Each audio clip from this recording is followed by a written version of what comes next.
मेरे माँ बाप ने मैनू ये गल कही कि जो तेरियां जिम्मेदारियां पूरियां हो जान जी तो तू उस वेले जो कुछ तू कमाया जिंदगी दे विच जी जिथों जिथों तू कमाया है उसे सोसाइटी नू वापस कर देना है। मेरा इरादा सेवा नहीं है, मेरा इरादा ये है कि कुदरत दे विच मनुख ने जो घाट पैदा कर दी है उस घाट नू पूरा किवें कीता जा सकता है। रुख दे मनुख दे रिश्ते गए टुट, पक्षी लभदे ने रुख आलणे पाउण नू। टाली ते किक्कर ਜਿਹੜੇ ਨੇ ਇਹਨਾਂ ਦੇ ਇਹ ਸਟਰੋਂਗ ਸਟੈਮ ਟਰੀਜ਼ ਦੇ ਵਿੱਚ ਗਿਣੇ ਜਾਂਦੇ ਨੇ ਤੇ ਅਸੀਂ ਫੌਜ ਦੇ ਕਹਿਣ ਦੇ ਮੁਤਾਬਕ ਉਹ ਸਾਰਾ ਇਲਾਕੇ ਦੇ ਵਿੱਚ ਇਹ ਅਬੋਰ ਲਾਦੂਕਾ ਇੱਥੋਂ ਸ਼ੁਰੂ ਕੀਤਾ ਤੇ ਉਹ ਲਾਉਂਦੇ ਹੋਏ ਰਾਜਸਥਾਨ ਦੇ ਤੱਕ ਉੱਥੇ 55,000 ਰੁੱਖ ਲਾ ਕੇ ਆ ਗਏ ਆ। ਬਾਕੀ ਉਹਨਾਂ ਦੀ ਡਿਮਾਂਡ ਆਏਗੀ ਹੋਰ ਲਾਵਾਂਗੇ। ਤੁਸੀਂ ਦੱਸ ਰਹੇ ਹੋ ਕਿ ਕੋਈ ਕਿਸੇ ਤਰ੍ਹਾਂ ਦੀ ਕੈਮੀਕਲ ਜਾਂ ਪੈਸਟੀਸਾਈਡ ਮੈਂ ਕੋਈ ਨਹੀਂ ਫਰਟੀਲਾਈਜ਼ਰ ਕੀਤਾ। ਮੈਂ ਆਪਦੇ ਐਗਰੀਕਲਚਰ ਫਾਰਮ 'ਚ ਵੀ ਨਹੀਂ ਕਰਦਾ ਤੇ ਇੱਥੇ ਵੀ ਨਹੀਂ ਕਰਦਾ। ਜੀ ਤੁਸੀਂ ਕਹਿ ਰਹੇ ਹੋ ਕਿ ਕਿਸੇ ਵੀ ਗਵਰਨਮੈਂਟ ਤੇ ਜਾਂ ਨਾਨ ਗਵਰਨਮੈਂਟ ਜਿਹੜੀ ਸੰਸਥਾ ਨੇ ਤੁਹਾਡੀ ਕੋਈ ਵੀ ਮਦਦ ਨਹੀਂ ਕੀਤੀ ਇੰਨੀ ਦੇਰ ਤੋਂ। ਨਹੀਂ ਅਸੀਂ ਮਦਦ ਮੰਗਦੇ ਨਹੀਂ, ਉਹਨਾਂ ਨੂੰ ਆਪ ਸੋਚਣਾ ਚਾਹੀਦਾ ਹੈ ਕਿ ਅਸੀਂ ਇਹ ਕੰਮ ਕਰ ਰਹੇ ਹਾਂ, ਸਾਨੂੰ ਦੇਣਾ ਚਾਹੀਦਾ ਹੈ ਕਿ ਨਹੀਂ ਦੇਣਾ ਚਾਹੀਦਾ। ਇਹ ਉਹਨਾਂ ਦਾ ਕੰਮ ਹੈ। ਮੈਂ ਕਿਸੇ ਕੋਲ ਜਾ ਕੇ ਇਹ ਗੱਲ ਨਹੀਂ ਕਹਾਂਗਾ, ਨਾ ਕਿਸੇ ਮੰਤਰੀ ਨੂੰ, ਨਾ ਕਿਸੇ ਐਮਐਲਏ ਨੂੰ, ਨਾ ਕਿਸੇ ਨੂੰ ਕਿ ਅਸੀਂ ਮਰ ਗਏ ਜੀ ਸਾਨੂੰ ਦਿਓ। ਨੋ ਜੀ ਜੀ ਬਿਲਕੁਲ ਬਿਲਕੁਲ ਮੈਂ ਬਿਲਕੁਲ ਨਹੀਂ ਕਹਾਂਗਾ। ਜੀ ਉਹ ਆਪ ਸੋਚਣ ਜੀ ਕਿ ਇਹ ਬੰਦੇ ਜੇ ਕੰਮ ਕਰ ਰਹੇ ਨੇ ਕੰਮ ਪਬਲਿਕ ਵਾਸਤੇ ਕਰ ਰਹੇ ਨੇ। ਬਿਲਕੁਲ ਸੀਕ੍ਰੇਟ ਏਜੰਸੀ ਨਾਲ ਸਾਨੂੰ ਸਾਡੀ ਜਿਹੜੀ ਹੈਗੀ ਹੈ ਸਾਰੀ ਸਾਡੀ ਸਿਕਿਉਰਿਟੀ ਲਈ ਇਹ ਬੰਦੇ ਕੀ ਕਰਦੇ ਨੇ, ਕਿਸ ਤਰ੍ਹਾਂ ਉਹਨਾਂ ਨੇ ਆਪਦੇ ਬੰਦੇ ਇੰਪਲਾਈ ਕੀਤੇ, ਕੀ ਕੀਤਾ, ਇੰਸਪੈਕਟਰ ਕੀਤਾ, ਮੈਨੂੰ ਨਹੀਂ ਪਤਾ। ਉਸ ਤੋਂ ਬਾਅਦ ਉਹਨਾਂ ਨੇ ਮੈਨੂੰ ਆਪ ਬੁਲਾਇਆ, ਉਹ 60,000 ਵੀ ਮਾਫ ਕਰ ਦਿੱਤਾ ਤੇ ਮੈਨੂੰ ਇਮੀਡੀਏਟਲੀ 12 AA ਦੇ ਦਿੱਤਾ ਕਿ ਜਿੰਨਾ ਪੈਸਾ ਤੁਹਾਡੇ ਕੋਲ ਆਏਗਾ ਉਹਦੇ ਉੱਤੇ ਕੋਈ ਇਨਕਮ ਟੈਕਸ ਨਹੀਂ ਲੱਗੇਗਾ। ਮੈਨੂੰ ਸਭ ਤੋਂ ਵੱਡਾ ਦੁੱਖ ਇਹ ਹੈ ਕਿ ਟ੍ਰੀਟਮੈਂਟ ਹੋਣ ਤੋਂ ਬਾਅਦ, ਕਲੋਰੀਨੇਸ਼ਨ ਤੋਂ ਬਾਅਦ ਸੇਮ ਪਾਣੀ ਭੌਂ ਕੇ ਫਿਰ ਗੰਦੇ ਨਾਲੇ 'ਚ ਪਾਇਆ ਜਾ ਰਿਹਾ, ਉਹਨੂੰ ਇਰੀਗੇਸ਼ਨ ਵਾਸਤੇ ਇਸਤੇਮਾਲ ਨਹੀਂ ਕੀਤਾ ਜਾ ਸਕਦਾ। 2006 ਦੇ ਵਿੱਚ ਇੱਕ ਲਿਟੀਗੇਸ਼ਨ ਪਾਈ ਗਈ ਜਿਸ ਦੇ ਵਿੱਚ ਇਹ ਮੰਗ ਸੀ ਕਿ ਭਗਤਾਂ ਵਾਲੇ ਦਾ ਡੰਪ ਜਿਹੜਾ ਹੈਗਾ ਇਹ ਇਲੀਗਲ ਹੈ ਔਰ ਕਿਸੇ ਬੰਦੇ ਨੇ ਉਹਦੇ ਕਿਸੇ ਅਥਾਰਟੀ ਨੇ ਉੱਥੇ NOC ਨਹੀਂ ਦਿੱਤੀ ਹੋਈ। ਲੋਕਾਂ ਦੀ ਕੋਈ ਇੱਥੇ ਬੰਦਾ ਨਹੀਂ ਸੁਣ ਰਿਹਾ, ਹਾਈ ਕੋਰਟ ਦੇ ਰੂਲ ਨੂੰ ਕੋਈ ਨਹੀਂ ਮੰਨ ਰਿਹਾ। ਇਹ ਸਾਰੇ ਦਾ ਸਾਰਾ ਜੋ ਕੁਝ ਵੀ ਹੈ ਇਹ ਇੱਕ ਕਿਸਮ ਦਾ ਪਬਲਿਕ ਕ੍ਰਾਈਸਿਸ ਹੈ ਜਿਸ ਨੂੰ ਕਿ ਗਵਰਨਮੈਂਟ ਅੱਖਾਂ ਬੰਦ ਕਰਕੇ ਉੱਥੇ ਚੱਲਣ ਦੇ ਰਹੀ ਹੈ।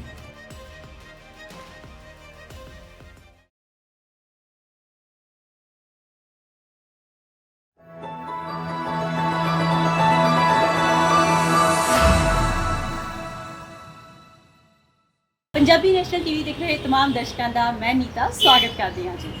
दोस्तों गर्मी बहुत है तो अज असी बैठे हैं शहर अमृतसर में तो इत्थे मेरा अज का टैंपरेचर है 30 तो 44 डिग्री तक अज की डेट में फ्लक्चुएट हो रहा है तो साड़ी राजधानी का भी कुछ इन्ना ही टैंपरेचर चल रहा है 38 तो 43 या 44 तक पहुँच रहा है।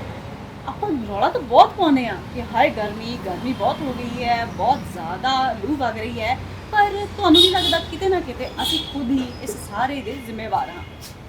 ਇੰਡਸਟਰੀਅਲਾਈਜੇਸ਼ਨ ਜਾਂ ਡਿਵੈਲਪਮੈਂਟ ਦੇ ਨਾਮ ਤੇ ਅਸੀਂ ਆਪਣੀ ਤਰੱਕੀ ਨੂੰ ਨਾਪਦੇ ਹਾਂ, ਪਰ ਅਸਲ 'ਚ ਮੈਨੂੰ ਲੱਗਦਾ ਹੈ ਕਿ ਅਸੀਂ ਹੇਠਾਂ ਵਾਲੇ ਪੱਧਰ ਨੂੰ ਵੱਧ ਰਹੇ ਹਾਂ ਕਿਉਂਕਿ ਅਸੀਂ ਆਪਣੇ ਨੈਚੁਰਲ ਰਿਸੋਰਸਿਸ ਨੂੰ ਸਪੋਇਲ ਕਰ ਰਹੇ ਹਾਂ, ਚਾਹੇ ਉਹ 에ਅਰ ਪੋਲਿਊਸ਼ਨ ਦੇ ਰੂਪ 'ਚ ਹੋਵੇ, ਚਾਹੇ ਉਹ ਵਾਟਰ ਪੋਲਿਊਸ਼ਨ ਹੋਵੇ, ਚਾਹੇ ਉਹ ਨੋਇਜ਼ ਪੋਲਿਊਸ਼ਨ ਹੋਵੇ।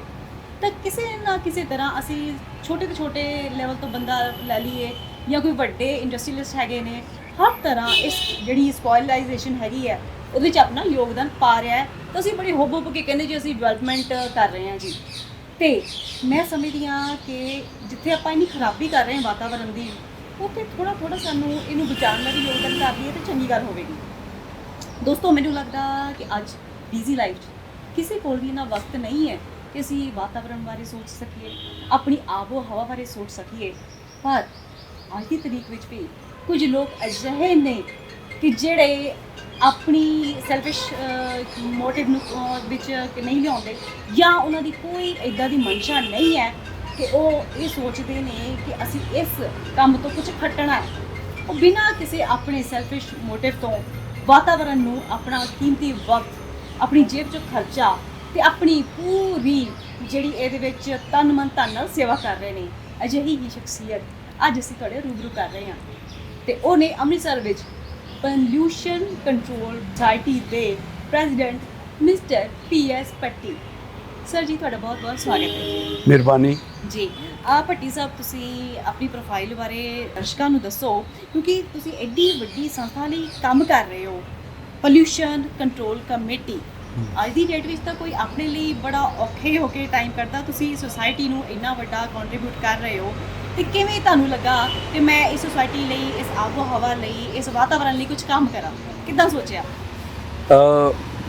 ਇਹ ਟ੍ਰੈਡੀਸ਼ਨਲੀ ਮੇਰੇ ਮਾਂ-ਬਾਪ ਨੇ ਮੈਨੂੰ ਇਹ ਗੱਲ ਕਹੀ ਕਿ ਜਦੋਂ ਤੇਰੀਆਂ ਜ਼ਿੰਮੇਵਾਰੀਆਂ ਪੂਰੀਆਂ ਹੋ ਜਾਣ ਜੀ ਤਾਂ ਤੂੰ ਉਸ ਵੇਲੇ ਜੋ ਕੁਝ ਤੂੰ ਕਮਾਇਆ ਜ਼ਿੰਦਗੀ ਦੇ ਵਿੱਚ, ਜਿੱਥੋਂ ਜਿੱਥੋਂ ਤੂੰ ਕਮਾਇਆ ਉਸੇ ਸੁਸਾਇਟੀ ਨੂੰ ਵਾਪਸ ਕਰ ਦੇਣਾ। ਕੁਝ ਦੇਣ ਵੀ ਬਣਦਾ ਸਾਡਾ। ਹਾਂ ਜੀ ਜੀ। ਮੈਂ ਕੋਈ ਵੀ ਚੀਜ਼ ਇਹੋ ਜੀ ਨਹੀਂ ਹੈ ਕਿ ਜਿਹੜੀ ਸੁਸਾਇਟੀ ਤੋਂ ਮੈਂ ਲਈ ਹੋਵੇ ਤੇ ਮੈਂ ਉਹਨੂੰ ਵਾਪਸ ਨਾ ਕਰਾਂ। ਨਾ ਮੋੜੀ ਹੋਵੇ। ਜੇਕਰ ਮੈਂ ਤਨਖਾਹਾਂ ਲਈਆਂ ਨੇ, ਪੈਨਸ਼ਨ ਮਿਲਦੀ ਹੈ, ਉਹ ਸਾਰਾ ਪੈਸਾ ਪਬਲਿਕ ਦੇ ਵਿੱਚੋਂ ਆ ਰਿਹਾ ਹੈ ਤੇ ਉਹ ਸਾਰੇ ਦਾ ਸਾਰਾ ਜੋ ਮੇਰਾ ਆਪਦਾ ਘਰ ਦਾ ਖਰਚਾ ਹੈ ਉਹਨੂੰ ਛੱਡ ਕੇ ਬਾਕੀ ਦਾ ਸਾਰਾ ਜੋ ਮੇਰੀ ਆਮਦਨ ਹੈ, ਭਾਵੇਂ ਉਹ ਕਿਰਾਏ ਦੇ ਵਿੱਚੋਂ ਆਉਂਦੀ ਹੈ, ਭਾਵੇਂ ਐਗਰੀਕਲਚਰ ਫਾਰਮ ਤੋਂ ਆਉਂਦੀ ਹੈ, ਜਾਂ ਮੇਰੀ ਪੈਨਸ਼ਨ ਦੇ ਵਿੱਚੋਂ ਉਹ ਪੈਸੇ ਵੱਧ ਜਾਂਦੇ ਨੇ, ਉਹ ਸਾਰੇ ਦਾ ਸਾਰਾ ਮੈਂ ਕਿਸੇ ਨੂੰ ਇਹ ਪੁੰਨਦਾਨ ਨਹੀਂ ਕਰ ਰਿਹਾ।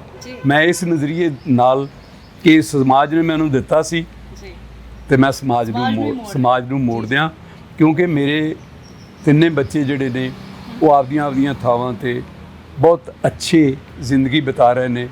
ਉਹਨਾਂ ਨੂੰ ਮੇਰੀ ਸਹਾਇਤਾ ਦੀ ਲੋੜ ਨਹੀਂ, ਸਗੋਂ ਉਹ ਮੇਰੀ ਮਦਦ ਕਰਨ ਨੂੰ ਤਿਆਰ ਨੇ, ਬਲਕਿ ਉਹਨਾਂ ਨੂੰ ਕੋਈ ਇਹ ਉਮੀਦ ਨਹੀਂ ਰੱਖਦੇ ਕਿ ਬਈ ਮੈਂ ਉਹਨਾਂ ਨੂੰ, ਮੇਰੇ ਕੋਲੋਂ ਕੁਝ ਉਹਨਾਂ ਨੂੰ ਹਾਸਲ ਹੋਵੇ ਜਾਂ ਸਾਡੇ ਵਾਸਤੇ ਕਰਨ, ਨਾਲ ਖੜੇ ਨੇ। ਮੇਰੇ ਮਨ 'ਚ ਇਹ ਵੀ ਨਹੀਂ ਕਿ ਆਮ ਤੌਰ ਤੇ ਬੰਦਿਆਂ ਦੇ ਉੱਤੇ ਹੁੰਦਾ ਹੈ ਕਿ ਚਲੋ ਇਹ ਪਲਾਟ ਲੈ ਲਓ, ਇਹ ਵੇਚ ਦਿਓ। ਮੇਰੇ ਕੋਲ ਪੈਸੇ ਹਨ ਪਰ ਉਹਨਾਂ ਦੇ ਨਾਲ ਮੈਂ ਤਜਾਰਤ ਵੀ ਕਰ ਸਕਦਾ ਘਰੋਂ ਬੈਠਾ ਬਿਠਾਇਆ, ਪਰ ਮੈਂ ਤਜਾਰਤ ਕਰਨੀ ਨਹੀਂ ਚਾਹੀ। ਮੇਰੇ ਬੱਚੇ, ਉਹ ਤਜਾਰਤ ਮੈਂ ਕਿਹਦੇ ਵਾਸਤੇ ਕਰਾਂ?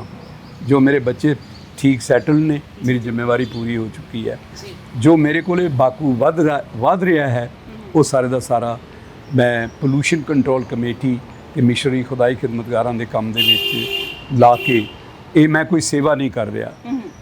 ਮੇਰਾ ਇਰਾਦਾ ਸੇਵਾ ਨਹੀਂ ਹੈ।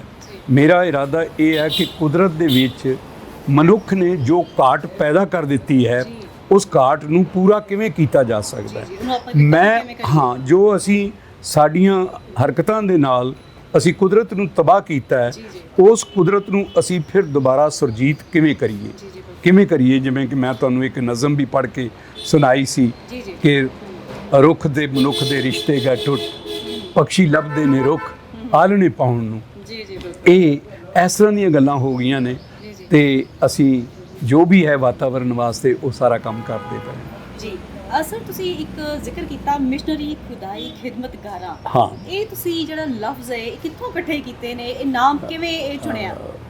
ਮੈਂ ਲਾਹੌਰ ਦਾ ਜੰਮਪਲ ਹਾਂ। ਅੱਛਾ ਜੀ। ਔਰ ਮੇਰੇ ਜਿਸ ਵਕਤ ਪਰਿਵਾਰ ਬਹੁਤ ਖਿਲ ਰਿਹਾ ਹੋਇਆ ਸੀ ਤੇ ਜਿਹੜੀ ਮੇਰੀ ਸਭ ਤੋਂ ਪਹਿਲੇ ਬੇਸਿਕ ਐਜੂਕੇਸ਼ਨ ਸ਼ੁਰੂ ਹੋਈ ਉਹ ਕਿੰਗ ਜਾਰਜ ਤੋਂ ਸ਼ੁਰੂ ਹੋਈ। ਉੱਥੇ ਸਾਨੂੰ ਫਾਰਸੀ ਉਰਦੂ ਵੀ ਪੜ੍ਹਾਇਆ ਜਾਂਦਾ ਸੀ। ਇਹ ਅਲਫਾਜ਼ ਜਿਹੜੇ ਨੇ ਕਿ ਮੇਰੇ ਉਸ ਬਚਪਨ ਵਿੱਚ ਹੀ ਮੇਰੀ ਜ਼ਿੰਦਗੀ 'ਚ ਆ ਚੁੱਕੇ ਸੀ। ਖੁਦਾ ਜਿਹੜਾ ਹੈਗਾ ਕਿ ਇਹ ਕੋਈ ਇਸਲਾਮਿਕ ਲਫ਼ਜ਼ ਨਹੀਂ ਹੈ, ਇਹ ਇੱਕ ਜ਼ਬਾਨ ਦਾ ਲਫ਼ਜ਼ ਹੈ ਜਿਹੜਾ ਕਿ ਇਸਲਾਮ ਤੋਂ ਪਹਿਲੇ ਵੀ ਮੌਜੂਦ ਸੀ। ਖੁਦਾ ਦਾ ਮਤਲਬ ਉਹ ਕਾਇਨਾਤ ਜਿਹਨੂੰ ਕਿ ਅਸੀਂ ਡਿਵਾਈਨ ਕਹਿੰਦੇ ਹਾਂ, ਇਹ ਡਿਵਿਨਿਟੀ ਹੈ, ਕੁਦਰਤ ਹੈ। ਖੁਦਾਈ ਖਿਦਮਤ, ਜੋ ਖਿਦਮਤ ਹੈ ਉਹਦਾ ਮਤਲਬ ਇਹ ਹੈ ਕਿ ਜਿਸ ਦੇ ਇਵਜ਼ ਵਿੱਚ ਤੁਸੀਂ ਕੋਈ ਕੰਮ ਕੀਤਾ ਤੇ ਉਹਦੇ ਇਵਜ਼ ਵਿੱਚ ਤੁਸੀਂ ਇਹ ਕਹਿੰਦੇ ਜੇ ਮੈਨੂੰ ਕੋਈ ਇਨਾਮ ਮਿਲ ਜਾਏ, ਮੈਨੂੰ ਕੋਈ ਚੰਗਿਆਈ ਮਿਲ ਜਾਏ, ਲੋਕ ਮੈਨੂੰ ਆ ਕੇ ਕੋਈ ਪ੍ਰਸ਼ੰਸਾ ਕਰ ਦੇਣ ਜਾਂ ਮੈਨੂੰ ਕੋਈ ਸਰਟੀਫਿਕੇਟ ਦੇਣ ਜਾਂ ਮੇਰੀ ਉਪਮਾ ਕਰ ਦੇਣ। ਜੋ ਆਦਮੀ ਸੋਚਦਾ ਹੈ ਉਹਨੂੰ ਅਸੀਂ ਮੈਂਬਰ ਨਹੀਂ ਇਹਦਾ ਬਣਾਉਂਦੇ, ਉਹ ਮੈਂਬਰ ਨਹੀਂ ਬਣ ਸਕਦਾ। ਉਹਨੂੰ ਪਹਿਲੇ ਇਹ ਇਰਾਦਾ ਕਰਨਾ ਪਏਗਾ ਕਿ ਮੈਂ ਜੋ ਕੁਝ ਇੱਥੇ ਕਰਾਂਗਾ ਸੈਲਫਲੈਸਲੀ ਖਿਦਮਤਦਾਰ ਦੇ ਤੌਰ ਦੇ ਉੱਤੇ ਕੰਮ ਕਰਾਂਗਾ। ਮੈਂ ਉਹਦੇ ਇਵਜ਼ ਦੇ ਵਿੱਚ ਇਹ ਕਦੇ ਨਹੀਂ ਐਕਸਪੈਕਟ ਕਰਾਂਗਾ ਕਿ ਮੈਨੂੰ ਕੁਝ ਮਿਲੇ। ਹਾਂ, ਮੈਂ ਵੀ ਇਸੇ ਤਰ੍ਹਾਂ ਇਸ ਐਪਰੀਸੀਏਸ਼ਨ ਦੇ ਵਿੱਚ ਕਿਸੇ ਕੋਲੋਂ ਕੁਝ ਨਹੀਂ, ਈਵਨ ਕਿ ਅੰਮ੍ਰਿਤਸਰ ਦੇ ਡਿਪਟੀ ਕਮਿਸ਼ਨਰ ਨੇ ਬਗੈਰ ਕਿਸੇ ਮਤਲਬ ਤੋਂ ਮੇਰਾ ਨਾਮ ਇੱਕ ਇਨਾਮ ਦੇਣ ਵਾਲਿਆਂ ਦੇ ਵਿੱਚ, ਜਿਵੇਂ ਕਿ 15 ਅਗਸਤ 26 ਜਨਵਰੀ ਵਗੈਰਾ ਨੂੰ ਹੁੰਦਾ, ਉਹਦੇ ਵਿੱਚ ਪਾ ਦਿੱਤਾ ਸੀ। ਮੈਂ ਉਹਨਾਂ ਨੂੰ ਰਿਕੁਐਸਟ ਕੀਤੀ ਕਿ ਮੈਂ ਇਹ ਇਨਾਮ ਹਾਸਲ ਨਹੀਂ ਕਰ ਸਕਦਾ। ਮੈਂ ਉਹਨਾਂ ਨੂੰ ਰਿਕੁਐਸਟ ਕੀਤੀ, ਆਖਰੀ ਦਮ ਤੱਕ ਮੈਨੂੰ ਉਹਨਾਂ ਦੇ ADC ਦਾ ਸੁਨੇਹਾ ਮਿਲਦਾ ਰਿਹਾ, ਆ ਜਾਓ। ਮੈਂ ਕਿਹਾ ਨਹੀਂ, ਇਹਦੇ ਨਾਲ ਮੇਰਾ ਜਿਹੜਾ ਵਾਅਦਾ ਕੀਤਾ ਆਪਦੇ ਮਨ ਦੇ ਨਾਲ ਉਹ ਡੈਮੇਜ ਹੁੰਦਾ ਹੈ। ਪਰ ਇੱਕ ਮਜਬੂਰੀ ਸੀ ਕਿ ਇੱਕ ਅਜਿਹਾ ਮੇਰਾ ਕੋਈ ਦੋਸਤ ਹੈ ਮੇਰੇ ਕੰਮ ਦੇ ਵਿੱਚ, ਉਹ ਇੱਕ ਨੋਬਲ ਸੋਲ ਹੈ। ਫਿਰ ਮੇਰਾ ਜਿਹੜਾ ਹੈ ਸਟੇਟ ਅਵਾਰਡ ਵਾਸਤੇ ਕਿਹਾ ਗਿਆ ਤੇ ਮੈਨੂੰ ਮਜਬੂਰ ਹੋ ਕੇ ਉਸ ਇਨਸਾਨ ਦੀ ਇੱਜ਼ਤ ਦੀ ਖਾਤਰ ਉੱਥੇ ਜਾਣਾ ਪਿਆ, ਪਰ ਮੈਂ ਦਿਲੋਂ ਨਹੀਂ ਸੀ ਜਾਣਾ ਚਾਹੁੰਦਾ। ਔਰ ਮੈਂ ਕਿਹਾ ਵੀ ਮੈਂ ਨਹੀਂ ਆਉਣਾ, ਤੇ ਉਹਨਾਂ ਨੂੰ ਸ਼ੱਕ ਸੀ ਕਿ ਇਹ ਬੰਦਾ ਨਹੀਂ ਆਏਗਾ ਉੱਥੇ ਵੀ ਚੀਫ ਮਿਨਿਸਟਰ ਦੇ ਸਾਹਮਣੇ। ਮਾਣ ਰੱਖਿਆ ਜੀ ਜੀ। ਉਹਦੇ 'ਚ ਕੀ ਕੀਤਾ ਕਿ ਉਹਨਾਂ ਨੇ ਇੱਕ ਗੈਸਟਡ ਅਫਸਰ ਦੀ ਡਿਊਟੀ ਲਾਈ ਕਿ ਇਹਨੂੰ ਘਰੋਂ ਸਵੇਰੇ ਲਵੋ ਤੇ ਇਹਨਾਂ ਨੂੰ ਰੋਪੜ, ਜਿੱਥੇ ਕਿ ਪੰਜਾਬ ਸਟੇਟ ਦਾ ਫੰਕਸ਼ਨ ਹੋ ਰਿਹਾ ਸੀ, ਉੱਥੇ ਲਿਆਓ। ਇਹਨਾਂ ਨੂੰ ਉਸ ਫੰਕਸ਼ਨ ਤੋਂ ਬਾਅਦ ਭੌਂਕੇ ਇਹਨਾਂ ਦੇ ਘਰ ਛੱਡ ਕੇ ਆਓ। ਤੇ ਇਸੇ ਤਰ੍ਹਾਂ ਹੀ ਹੋਇਆ। ਮੈਂ ਮਜਬੂਰ ਹੋ ਕੇ ਉਹ ਇਨਾਮ ਹਾਸਲ ਕੀਤਾ। ਜਸਟ ਕਿ ਉਹ ਨੋਬਲ ਸੋਲ ਕੌਣ ਹੈ? ਉਹ ਕਾਨ ਸਿੰਘ ਪੰਨੂ ਹੈ। ਉਹ ਮੇਰੇ ਇੱਕ ਮੋਟੀਵੇਟਰ ਨੇ, ਉਹਨਾਂ ਨੇ ਮੇਰੀ ਬੜੀ ਮਦਦ ਕੀਤੀ ਹੈ ਔਰ ਉਸ ਮਦਦ ਦੇ ਖਾਤਰ ਮੈਂ ਉਹਨਾਂ ਨੂੰ ਡਿਚ ਨਹੀਂ ਕਰ ਸਕਿਆ। ਇਹ ਚੀਜ਼ ਤੁਸੀਂ ਇੱਕ ਨਰਸਰੀ ਦਾ ਜ਼ਿਕਰ ਕਰਦੇ ਹੋ, ਅਸੀਂ ਦੇਖ ਵੀ ਸਕਦੇ ਹਾਂ, ਸਾਡੇ ਦਰਸ਼ਕ ਦੇਖ ਸਕਦੇ ਨੇ ਕਿ ਇਹਨਾਂ ਨੇ ਇੱਕ ਨਰਸਰੀ ਜਿਹੜੀ ਮੇਨਟੇਨ ਕੀਤੀ ਹੋਈ ਹੈ, ਉਹਨੂੰ ਪ੍ਰੀਜ਼ਰਵ ਕਰਕੇ ਰੱਖਿਆ ਹੋਇਆ। ਇਹਦੇ ਵਿੱਚ ਉਹ ਪੌਦੇ ਨੇ ਜਿਹੜੇ ਕਿ ਅੱਜ ਦੀ ਡੇਟ ਵਿੱਚ ਦੁਰਲਭ ਹੋ ਚੁੱਕੇ ਨੇ, ਬਹੁਤ ਮੁਸ਼ਕਿਲ ਨਾਲ ਮਿਲਦੇ ਨੇ। ਉਹਦੇ ਵਿੱਚ ਸਧਾਰਨ ਪਲਾਂਟਸ ਵੀ ਹੈਗੇ ਨੇ ਤੇ ਨਾਲ ਦੀ ਨਾਲ ਕੁਝ ਫਲ ਵੀ ਹੈਗੇ ਨੇ ਜਿਹੜੇ ਕਿ ਦਵਾਈਆਂ ਲਈ ਜਾਂ ਕਿਸੇ ਹੋਰ ਜਿਹੜੀਆਂ ਹੈਗੀਆਂ ਡੇਂਜਰਸ ਜਿਹੜੀਆਂ ਡਿਸੀਜ਼ ਅੱਜ ਦੀ ਡੇਟ ਵਿੱਚ ਲੋਕਾਂ ਨੂੰ ਹੈਗੀਆਂ ਨੇ, ਉਹਦਾ ਹੱਲ ਜਿਹੜਾ ਹੈਗਾ ਉਹ ਹੋ ਸਕਦੀਆਂ ਨੇ। ਤੇ ਪੱਟੀ ਸਾਹਿਬ, ਤੁਸੀਂ ਉਹਦੇ ਬਾਰੇ ਥੋੜਾ ਸਾਨੂੰ ਦੱਸੋ ਕਿ ਕਿਸ ਤਰ੍ਹਾਂ ਦੇ ਬੂਟੇ ਤੁਸੀਂ ਇੱਥੇ ਉਗਾਏ ਹੋਏ ਨੇ? ਮੇਰੇ ਕੋਲ ਇਸ ਵੇਲੇ 3 ਨਰਸਰੀਜ਼ ਚੱਲ ਰਹੀਆਂ ਨੇ। ਅੱਛਾ ਜੀ। ਇੱਕ ਗੁਰਦਾਸਪੁਰ ਦੇ ਕੋਲ ਹੈ, ਜਿਹੜੀ ਕਿ ਸਾਰੀ ਗੁਰਦਾਸਪੁਰ ਤੋਂ ਲੈ ਕੇ ਮੈਮੂਨ ਕੈਂਟ, ਜੰਮੂ, ਉਦਮਪੁਰ ਤੱਕ ਉਹ ਸਾਰਾ ਕੰਮ ਕਰਦੀ ਹੈ। ਇੱਕ ਅੰਮ੍ਰਿਤਸਰ ਦੇ ਵਿੱਚ ਹੈ, ਇਹ ਸਾਰਾ ਅੰਮ੍ਰਿਤਸਰ, ਤਰਨਤਾਰਨ, ਸਾਰਾ ਦੁਆਬੇ ਨੂੰ ਇਹ ਸਾਰਾ ਮੇਨਟੇਨ ਕਰਦੀ ਹੈ। ਈਵਨ ਕਿ ਸੁਲਤਾਨਪੁਰ ਲੋਧੀ ਵੀ ਅਸੀਂ ਸਾਰੇ ਪਲਾਂਟਸ ਲਾ ਕੇ ਆਏ ਹਾਂ। ਸੈਕੰਡਲੀ ਜਿਹੜਾ ਹੈ ਕਿ ਪਹਿਲੇ ਮੈਂ ਫਰੀਦਕੋਟ ਦੇ ਵਿੱਚ ਇੱਕ ਨਰਸਰੀ ਤਿਆਰ ਕੀਤੀ ਸੀ, ਜੋ ਕਿ ਫਰੀਦਕੋਟ ਮਾਲਵਾ ਬੈਲਟ ਨੂੰ ਫੀਡ ਕਰਦੀ ਸੀ। ਪਰ ਫਿਰ ਲੋੜ ਪਈ ਕਿ ਰਾਜਸਥਾਨ ਦਾ ਉਤਲਾ ਹਿੱਸਾ ਜਿਹੜਾ ਗੰਗਾ ਨਗਰ, ਸ਼੍ਰੀ ਕਰਨਪੁਰ ਹੈ, ਉਸ ਇਲਾਕੇ 'ਚ ਬੜੀ ਲੋੜ ਸੀ, ਆਰਮੀ ਦੀ ਬੜੀ ਡਿਮਾਂਡ ਸੀ। ਇਸ ਵਾਸਤੇ ਮੈਂ ਉਸ ਨਰਸਰੀ ਨੂੰ ਫਾਜ਼ਿਲਕਾ ਲੈ ਗਿਆ, ਕਿਉਂਕਿ ਅੱਗੇ ਪਾਣੀ ਦੀ ਕਿੱਲਤ ਹੈ। ਇਸ ਵਾਸਤੇ ਉਹ ਫਾਜ਼ਿਲਕਾ ਰੱਖੀ ਗਈ। ਫਾਜ਼ਿਲਕਾ ਤੋਂ ਹੁਣ ਜਿਹੜਾ ਹੈ ਅਪ ਟੂ ਬੀਕਾਨੇਰ, ਹੁਣ ਮੈਂ ਪਿਛਲੇ ਸਾਲ ਹੀ ਜਿਹੜਾ ਹੈ ਸ਼੍ਰੀ ਕਰਨਪੁਰ, ਇੱਕ ਗੰਗਾ ਨਗਰ ਹੈ, ਇੱਕ ਕਰਨ ਨਗਰ ਹੈ। ਕਰਨ ਨਗਰ ਜਿਹੜਾ ਹੈ ਉਹ ਬਿਲਕੁਲ ਬਾਰਡਰ ਦੇ ਉੱਤੇ ਹੈ। ਉਸ ਇਲਾਕੇ ਦੇ ਵਿੱਚ 55,000 ਕਿੱਕਰ ਤੇ ਟਾਹਲੀਆਂ, ਕਿਉਂਕਿ ਉਸ ਇਲਾਕੇ ਦਾ ਇਹ ਡਿਮਾਂਡ ਨਹੀਂ, ਇਹ ਉੱਥੋਂ ਦਾ ਇੱਕ ਵਾਤਾਵਰਣ ਦੇ ਮੁਤਾਬਕ ਉਸ ਇਲਾਕੇ ਦਾ ਇਹ ਰੁੱਖ ਹੈ। ਅੱਛਾ ਜੀ। ਕਿੱਕਰ ਤੇ ਰੁੱਖ। ਅੱਛਾ ਜੀ। ਤੇ ਉਹ ਮੈਂ ਜਿਹੜੇ 55,000 ਉੱਥੇ ਲਾ ਕੇ ਆਏ ਆ। ਇਹ ਸਾਰਾ ਜਿਹੜਾ 55,000 ਲਾਇਆ ਗਿਆ, ਇਹ ਫੌਜ ਦੇ ਕਹਿਣੇ ਦੇ ਮੁਤਾਬਕ, ਉਹਨਾਂ ਦੀ ਲੋੜ ਦੇ ਮੁਤਾਬਕ, ਬਾਰਡਰ ਬੈਲਟ ਦੇ ਉੱਤੇ ਉਹਨਾਂ ਨੂੰ ਜਿਹੋ ਜਿਹਾ ਜੰਗਲ, ਕਿਉਂਕਿ ਫੌਜ ਦੀ ਇੱਕ ਮੇਰੇ ਕੋਲ ਡਿਮਾਂਡ ਆਈ ਕਿ ਜਿਸ ਤਰ੍ਹਾਂ ਕਿ ਇੱਕ ਇਹੋ ਜਿਹਾ ਰੁੱਖ ਲਾਤਾ ਜਾਏ ਜਿਹਨੂੰ ਅਸੀਂ ਕਹਿੰਦੇ ਹਾਂ ਸਟਰੋਂਗ ਸਟੈਮ ਟਰੀ, ਵੀ ਜਿਨ੍ਹਾਂ ਦਾ ਤਣਾ ਜਿਹੜਾ ਹੈ ਉਹ ਇੰਨਾ ਕੁ ਮਜ਼ਬੂਤ ਹੋਵੇ ਕਿ ਜਿਹਨੂੰ ਆ ਕੇ ਟੈਂਕ ਵੀ ਟੱਕਰ ਮਾਰੇ ਤੇ ਅੱਗੇ ਟੈਂਕ ਨਾ ਜਾ ਸਕੇ। ਅਸੀਂ ਇੱਕ ਇਹੋ ਜਿਹੀ ਪਾਲਾਂ ਦੇ ਵਿੱਚ ਇਹੋ ਜਿਹਾ ਇੱਕ ਜੰਗਲ ਲਾਈਏ ਕਿ ਜੇਕਰ ਉੱਥੇ ਦੁਸ਼ਮਣ ਦੇ ਟੈਂਕ ਆਉਣ ਤੇ ਉਹ ਉਹਨੂੰ ਕ੍ਰਾਸ ਨਾ ਕਰ ਸਕਣ। ਅੱਗੜ ਪਿਛੜ ਕਰਕੇ ਉਹ ਕਿਵੇਂ ਰੁੱਖ ਲਾਉਣੇ ਨੇ, ਉਹ ਮੈਨੂੰ ਆਪ ਨੂੰ ਵੀ ਟ੍ਰੇਨਿੰਗ ਹੈ ਤੇ ਫੌਜ ਦੇ ਨਾਲ ਉਹ ਸਲਾਹ ਮਸ਼ਵਰਾ ਕਰਕੇ ਤੇ ਉੱਦਾਂ ਦੇ ਰੁੱਖ ਜਿਹੜੇ ਨੇ ਲਾਏ ਗਏ। ਟਾਹਲੀ ਤੇ ਕਿੱਕਰ ਜਿਹੜੇ ਨੇ ਇਹਨਾਂ ਦੇ ਇਹ ਸਟਰੋਂਗ ਸਟੈਮ ਟਰੀਜ਼ ਦੇ ਵਿੱਚ ਗਿਣੇ ਜਾਂਦੇ ਨੇ। ਤੇ ਅਸੀਂ ਫੌਜ ਦੇ ਕਹਿਣ ਦੇ ਮੁਤਾਬਕ ਉਹ ਸਾਰੇ ਇਲਾਕੇ ਦੇ ਵਿੱਚ ਇਹ ਅਬੋਰ, ਲਾਧੂਕਾ ਇੱਥੋਂ ਸ਼ੁਰੂ ਕੀਤਾ ਤੇ ਉਹ ਲਾਉਂਦੇ ਹੋਏ ਰਾਜਸਥਾਨ ਦੇ ਤੱਕ ਉੱਥੇ 55,000 ਰੁੱਖ ਲਾ ਕੇ ਆ ਗਏ ਆ। ਬਾਕੀ ਉਹਨਾਂ ਦੀ ਡਿਮਾਂਡ ਆਏਗੀ, ਹੋਰ ਲਾਵਾਂਗੇ। ਇਸੇ ਤਰ੍ਹਾਂ ਅੰਮ੍ਰਿਤਸਰ ਦੇ ਵਿੱਚ ਖਾਸਾ ਕੈਂਟ ਹੈ, ਔਨ ਰਿਕਾਰਡ ਹੈ, ਜੋ ਮੇਰੇ ਰਜਿਸਟਰ ਦੇ ਵਿੱਚੋਂ ਪਲਾਂਟਸ ਗਏ ਨੇ, ਉਹ 37 ਲੱਖ ਪਲਾਂਟ ਲਾਏ ਨੇ। ਔਰ ਇਹ ਜਿਹੜੇ ਮੇਰੇ ਬੰਦੇ ਖੜੇ ਨੇ, ਇਹ ਜਿਹੜੇ ਉੱਥੇ ਟੋਏ ਪੁੱਟ ਕੇ ਆਏ ਨੇ, ਉਹਨਾਂ ਨੂੰ ਫੌਜ ਨੇ ਸਰਟੀਫਿਕੇਟ ਦਿੱਤੇ ਨੇ, ਉਹ ਮੈਨੂੰ ਦੇਣਾ ਚਾਹੁੰਦੇ ਸੀ। ਮੈਂ ਕਿਹਾ ਮੈਂ ਨਹੀਂ ਲਵਾਂਗਾ, ਇਹਨਾਂ ਨੂੰ ਦੇ ਦਿਓ। ਔਰ ਉਹਨਾਂ ਨੂੰ ਸਰਟੀਫਿਕੇਟ ਦਿੱਤੇ ਗਏ ਕਿ ਇਹਨਾਂ ਮੁੰਡਿਆਂ ਨੇ ਕਿੰਨਾ ਡੈਡੀਕੇਟਡਲੀ ਇੱਥੇ ਜਿਹੜਾ ਹੈਗਾ, ਨਹੀਂ ਤਾਂ ਜਵਾਨਾਂ ਨੂੰ ਹੱਥ ਨਾ ਪੁੱਟਣੇ ਪੈਣੇ ਸੀ, ਉਹ ਸਾਰੇ ਦੇ ਸਾਰੇ ਇਹਨਾਂ ਨੇ ਇਸ ਤਰ੍ਹਾਂ ਪੁੱਟੇ ਨੇ ਜੀ। ਭੱਟੀ ਸਾਹਿਬ ਮਸ਼ੀਨਾਂ ਦੇ ਨਾਲ ਜਿਹੜੀਆਂ ਆਪਾਂ ਹੋਰ ਕਰਾਂਗੇ, ਬਹੁਤ ਇੰਟਰਸਟਿੰਗ ਗੱਲਬਾਤ ਹੁੰਦੀ ਜਾ ਰਹੀ ਹੈ। ਤਾਂ ਅਸੀਂ ਬ੍ਰੇਕ ਤੋਂ ਬਾਅਦ ਅਸੀਂ ਤੁਹਾਨੂੰ ਪੁੱਛਣਾ ਚਾਹਾਂਗੇ ਕਿ ਸਾਰਾ ਪ੍ਰੋਸੈਸ ਕਿਵੇਂ ਹੁੰਦਾ ਹੈ, ਕਿਵੇਂ ਜਿਹੜਾ ਖੁਦਾਈ ਦਾ ਕੰਮ ਹੁੰਦਾ ਹੈ, ਤੇ ਪਰ ਉਸ ਤੋਂ ਪਹਿਲਾਂ ਲੈਂਦੇ ਹਾਂ ਇੱਕ ਬ੍ਰੇਕ। ਮਿਲਦੇ ਹਾਂ ਜੀ ਬ੍ਰੇਕ ਤੋਂ ਬਾਅਦ। ਬ੍ਰੇਕ ਤੋਂ ਬਾਅਦ ਇੱਕ ਵਾਰ ਫਿਰ ਤੋਂ ਸਵਾਗਤ ਹੈ ਜੀ। ਭੱਟੀ ਸਾਹਿਬ, ਤੁਸੀਂ ਜਿਹੜੀ ਗੱਲ ਕੀਤੀ ਹੈ ਕਿ ਖੁਦਾਈ ਵਿੱਚ ਤੁਹਾਡੇ ਵਰਕਰਸ ਹੈਲਪ ਕਰਦੇ ਨੇ, ਤੇ ਅੱਜ ਦੀ ਤਰੀਕ ਵਿੱਚ ਕਈ ਵਾਰੀ ਹੁੰਦਾ ਹੈ ਕਿ ਪੱਕੀ ਜਗ੍ਹਾ ਨੂੰ ਜਿਹੜਾ ਪੁੱਟਣਾ ਹੈ, ਹੱਥਾਂ ਨਾਲ ਜਿਹੜੀ ਖੁਦਾਈ ਕਰਨੀ ਹੈ, ਬੜੀ ਔਖੀ ਲੱਗਦੀ ਹੈ। ਤੇ ਉਹ ਸਾਰਾ ਪ੍ਰੋਸੈਸ ਤੁਸੀਂ ਕਿਵੇਂ ਕਰਦੇ ਹੋ, ਕਿਵੇਂ ਉਹਦੀ ਖੁਦਾਈ ਹੁੰਦੀ ਹੈ? ਹਾਂ, ਇਹ ਸਾਡੀਆਂ ਮੇਰੇ ਕੋਲੇ ਸਭ ਮਸ਼ੀਨਾਂ ਨੇ। ਅੱਛਾ ਜੀ। ਜੋ ਟਰੈਕਟਰ ਦੇ ਨਾਲ ਮਾਊਂਟ ਹੋ ਕੇ ਆਪਰੇਟ ਉਹਨਾਂ ਨੂੰ ਕੀਤਾ ਜਾਂਦਾ ਹੈ। ਜੀ ਜੀ। ਸਾਡੇ ਕੋਲੇ 3 ਡਿੱਗਰ ਨੇ, ਅੱਛਾ, ਜਿਨ੍ਹਾਂ ਦੇ ਨਾਲ ਜੋ ਟੈਕਨੀਕਲੀ ਅਸੀਂ ਕਹਿੰਦੇ ਹਾਂ ਕਿ ਇਹ ਬੜਾ ਸਪੈਸੀਫਿਕੇਸ਼ਨ ਦੇ ਮੁਤਾਬਕ ਇੰਨਾ ਡੂੰਘਾ, ਇੰਨਾ ਚੌੜਾ ਟੋਆ ਪੁੱਟਿਆ ਜਾਣਾ ਚਾਹੀਦਾ ਹੈ, ਜੀ ਜੀ, ਉਹ ਮਿੰਟਾਂ ਸਕਿੰਟਾਂ ਦੇ ਵਿੱਚ ਉਹ ਮਸ਼ੀਨ ਪੁੱਟ ਦਿੰਦੀ ਹੈ। ਅੱਛਾ ਜੀ। ਉਹ ਸਾਡੇ ਕੋਲੇ 3 ਨੇ ਜੀ। ਉਹ 3 ਜਿਹੜੇ ਨੇ ਕਿ ਜਿਹੜੇ ਸਾਡੇ ਐਕਸਪਰਟ ਲੜਕੇ ਨੇ, ਉਹ ਜੇ ਅੱਛੀ ਜ਼ਮੀਨ ਹੋਵੇ ਤਾਂ 2,5-3 ਹਜ਼ਾਰ ਟੋਆ ਵੀ ਇੱਕ ਦਿਨ ਦੇ ਵਿੱਚ ਇੱਕ ਮਸ਼ੀਨ ਪੁੱਟ ਸਕਦੀ ਹੈ। ਅੱਛਾ ਜੀ। ਸੋ ਇਸ ਤਰ੍ਹਾਂ ਕਰਕੇ ਅਸੀਂ ਇਹ ਜਿੰਨੇ ਟੋਏ ਨੇ ਸਾਰੇ ਦੇ ਸਾਰੇ ਮਹੀਨਾ ਮਈ ਦੇ ਆਖਰੀ ਹਫਤੇ ਤੋਂ ਲੈ ਕੇ ਜੂਨ ਦੇ ਵਿੱਚ ਪੁੱਟ ਕੇ ਅਸੀਂ ਸਾਰਾ ਜਿੰਨਾ ਪਲਾਂਟੇਸ਼ਨ ਕਰਨੀ ਹੁੰਦੀ ਹੈ ਉਹ ਜੁਲਾਈ ਦੇ ਪਹਿਲੇ ਹਫਤੇ ਤੋਂ ਪਹਿਲੇ ਸਾਰੇ ਟੋਏ ਪੁੱਟ ਲੈਂਦੇ ਨੇ। ਉਹ ਟੋਏ ਸਾਡੇ ਤਿਆਰ ਹੁੰਦੇ ਨੇ। ਉਸ ਤੋਂ ਬਾਅਦ ਪਲਾਂਟ ਸਾਡੇ ਕੋਲੇ ਨਰਸਰੀ 'ਚ ਤਿਆਰ ਹੁੰਦੇ ਨੇ। ਇੱਥੋਂ ਉਹਨਾਂ ਦੀ ਟਰਾਂਸਪੋਰਟੇਸ਼ਨ ਹੁੰਦੀ ਹੈ। ਫਿਰ ਕੀ ਹੈਗਾ ਕਿ ਸਾਡਾ ਥੋੜ੍ਹਾ ਜਿਹਾ ਤਰੀਕਾ ਬੂਟੇ ਲਾਉਣ ਦਾ ਵੱਖਰਾ ਹੈ। ਲੋਕੀ ਕੀ ਕਰਦੇ ਨੇ ਕਿ ਬੂਟੇ ਨੂੰ ਟੋਏ ਵਿੱਚ ਲਾ ਕੇ ਉਸ ਤੋਂ ਬਾਅਦ 'ਚ ਪਾਣੀ ਦਿੰਦੇ ਨੇ। ਅਸੀਂ ਸਭ ਤੋਂ ਪਹਿਲੇ ਟੋਇਆਂ ਨੂੰ ਪਾਣੀ ਨਾਲ ਭਰ ਲੈਂਦੇ ਹਾਂ। ਭਰਨ ਤੋਂ ਬਾਅਦ ਉਹਦਾ ਲਿਫਾਫਾ ਤੋੜ ਕੇ ਤੇ ਪਲਾਂਟ ਨੂੰ ਉਹਦੇ ਵਿੱਚ ਰੱਖਦੇ ਹਾਂ। ਵਿੱਚ ਰੱਖ ਕੇ ਤੇ ਫਿਰ ਉਹਦੇ ਉੱਤੇ ਮਿੱਟੀ ਪਾਉਂਦੇ ਹਾਂ, ਜਿਸ ਦੇ ਸਦਕਾ ਇਹ ਫਾਇਦਾ ਰਹਿੰਦਾ ਹੈ ਕਿ ਉਹ ਟੋਆ ਜਿਹੜਾ ਉਹ ਬੂਟਾ ਲਾਇਆ ਗਿਆ ਉਹਨੂੰ ਹਫਤਾ 10 ਦਿਨ ਪਾਣੀ ਨਾ ਵੀ ਦਿੱਤਾ ਜਾਏ ਤੇ ਉਹ ਠੀਕ ਰਹਿੰਦਾ ਹੈ। ਜਿਹੜਾ ਪਾਣੀ ਅਸੀਂ ਉੱਤੋਂ ਪਾਉਂਦੇ ਹਾਂ ਉਹ ਫਟਾਫਟ ਜਿਹੜੀ ਬਾਹਰ ਦੀ ਖੁਸ਼ਕ ਮਿੱਟੀ ਹੁੰਦੀ ਹੈ ਉਹ ਪੀ ਜਾਂਦੀ ਹੈ ਤੇ ਬੂਟੇ ਨੂੰ ਪਾਣੀ ਨਹੀਂ ਜਾਂਦਾ। ਜੇ ਅਗਲੇ ਦਿਨ ਜਾਂ ਉਸੇ ਸ਼ਾਮ ਨੂੰ ਅਸੀਂ ਦੁਬਾਰਾ ਪਾਣੀ ਨਾ ਦਈਏ ਤੇ ਬੂਟੇ ਜਿਹੜੇ ਨੇ ਉਹਨਾਂ ਦੀ ਸਰਵਾਈਵਲ ਜਿਹੜੀ ਹੈ ਉਹ ਮੋਰਟੈਲਿਟੀ ਜ਼ਿਆਦਾ ਹੁੰਦੀ ਹੈ। ਸਾਡੇ ਸਿਸਟਮ ਦੇ ਨਾਲ ਮੋਰਟੈਲਿਟੀ ਜਿਹੜੀ ਆ ਉਹ ਬਿਲਕੁਲ ਟੋਟਲ ਮਿਨੀਮਾਈਜ਼ ਹੋ ਜਾਂਦੀ ਹੈ। ਇਹ ਤਰੀਕਾ ਹੈ। ਤੇ ਤੁਹਾਡੀ ਜਿਹੜੀ ਨਰਸਰੀ ਵਿੱਚ ਪੇੜ ਪੌਦੇ ਤੁਸੀਂ ਲਗਾਉਂਦੇ ਹੋ, ਇਹਨਾਂ ਵਿੱਚ ਕੋਈ ਖਾਦ ਵੀ ਵਰਤਦੇ ਹੋ? ਕਿਸ ਤਰ੍ਹਾਂ ਨਾਲ ਦਾ ਹੁੰਦਾ ਸਾਰਾ ਪ੍ਰੋਸੈਸ? ਅੱਜ ਦੇ ਦਿਨ ਤੱਕ ਮੈਂ 1968 ਤੋਂ ਇਹ ਕੰਮ ਕਰ ਰਿਹਾ। ਅੱਜ ਦੇ ਦਿਨ ਤੱਕ ਮੇਰੇ ਲੜਕੇ ਜਿਹੜੇ ਨੇ ਵਰਕਰ ਨੇ ਕੰਮ ਕਰਦੇ ਨੇ, ਉਹ ਕਿਸੇ ਕੋਲੋਂ ਵੀ ਅੱਗੇ ਪਿੱਛੇ ਚੋਰੀ ਪੁੱਛਿਆ ਜਾ ਸਕਦਾ ਹੈ ਕਿ ਬਈ ਇਹ ਝੂਠ ਤਾਂ ਨਹੀਂ ਬੋਲਿਆ ਜਾ ਰਿਹਾ ਵੀ ਇਹਦੇ 'ਚ ਕੋਈ ਖਾਦ ਖੂਦ ਪਾਉਂਦੇ ਨੇ। ਅਸੀਂ ਇਹਦੇ 'ਚ ਕੋਈ ਖਾਦ ਨਹੀਂ ਪਾਉਂਦੇ, ਕੋਈ ਕੈਮੀਕਲ ਖਾਦ ਨਹੀਂ ਪਾਉਂਦੇ ਔਰ ਨਾ ਰੂੜੀ ਪਾਉਂਦੇ। ਔਰ ਅੱਜ ਦੇ ਦਿਨ ਤੱਕ ਕਦੇ ਅਸੀਂ ਇਹਨਾਂ ਉੱਤੇ ਕਦੇ ਕੋਈ ਸਪਰੇਅ ਨਹੀਂ ਕੀਤਾ।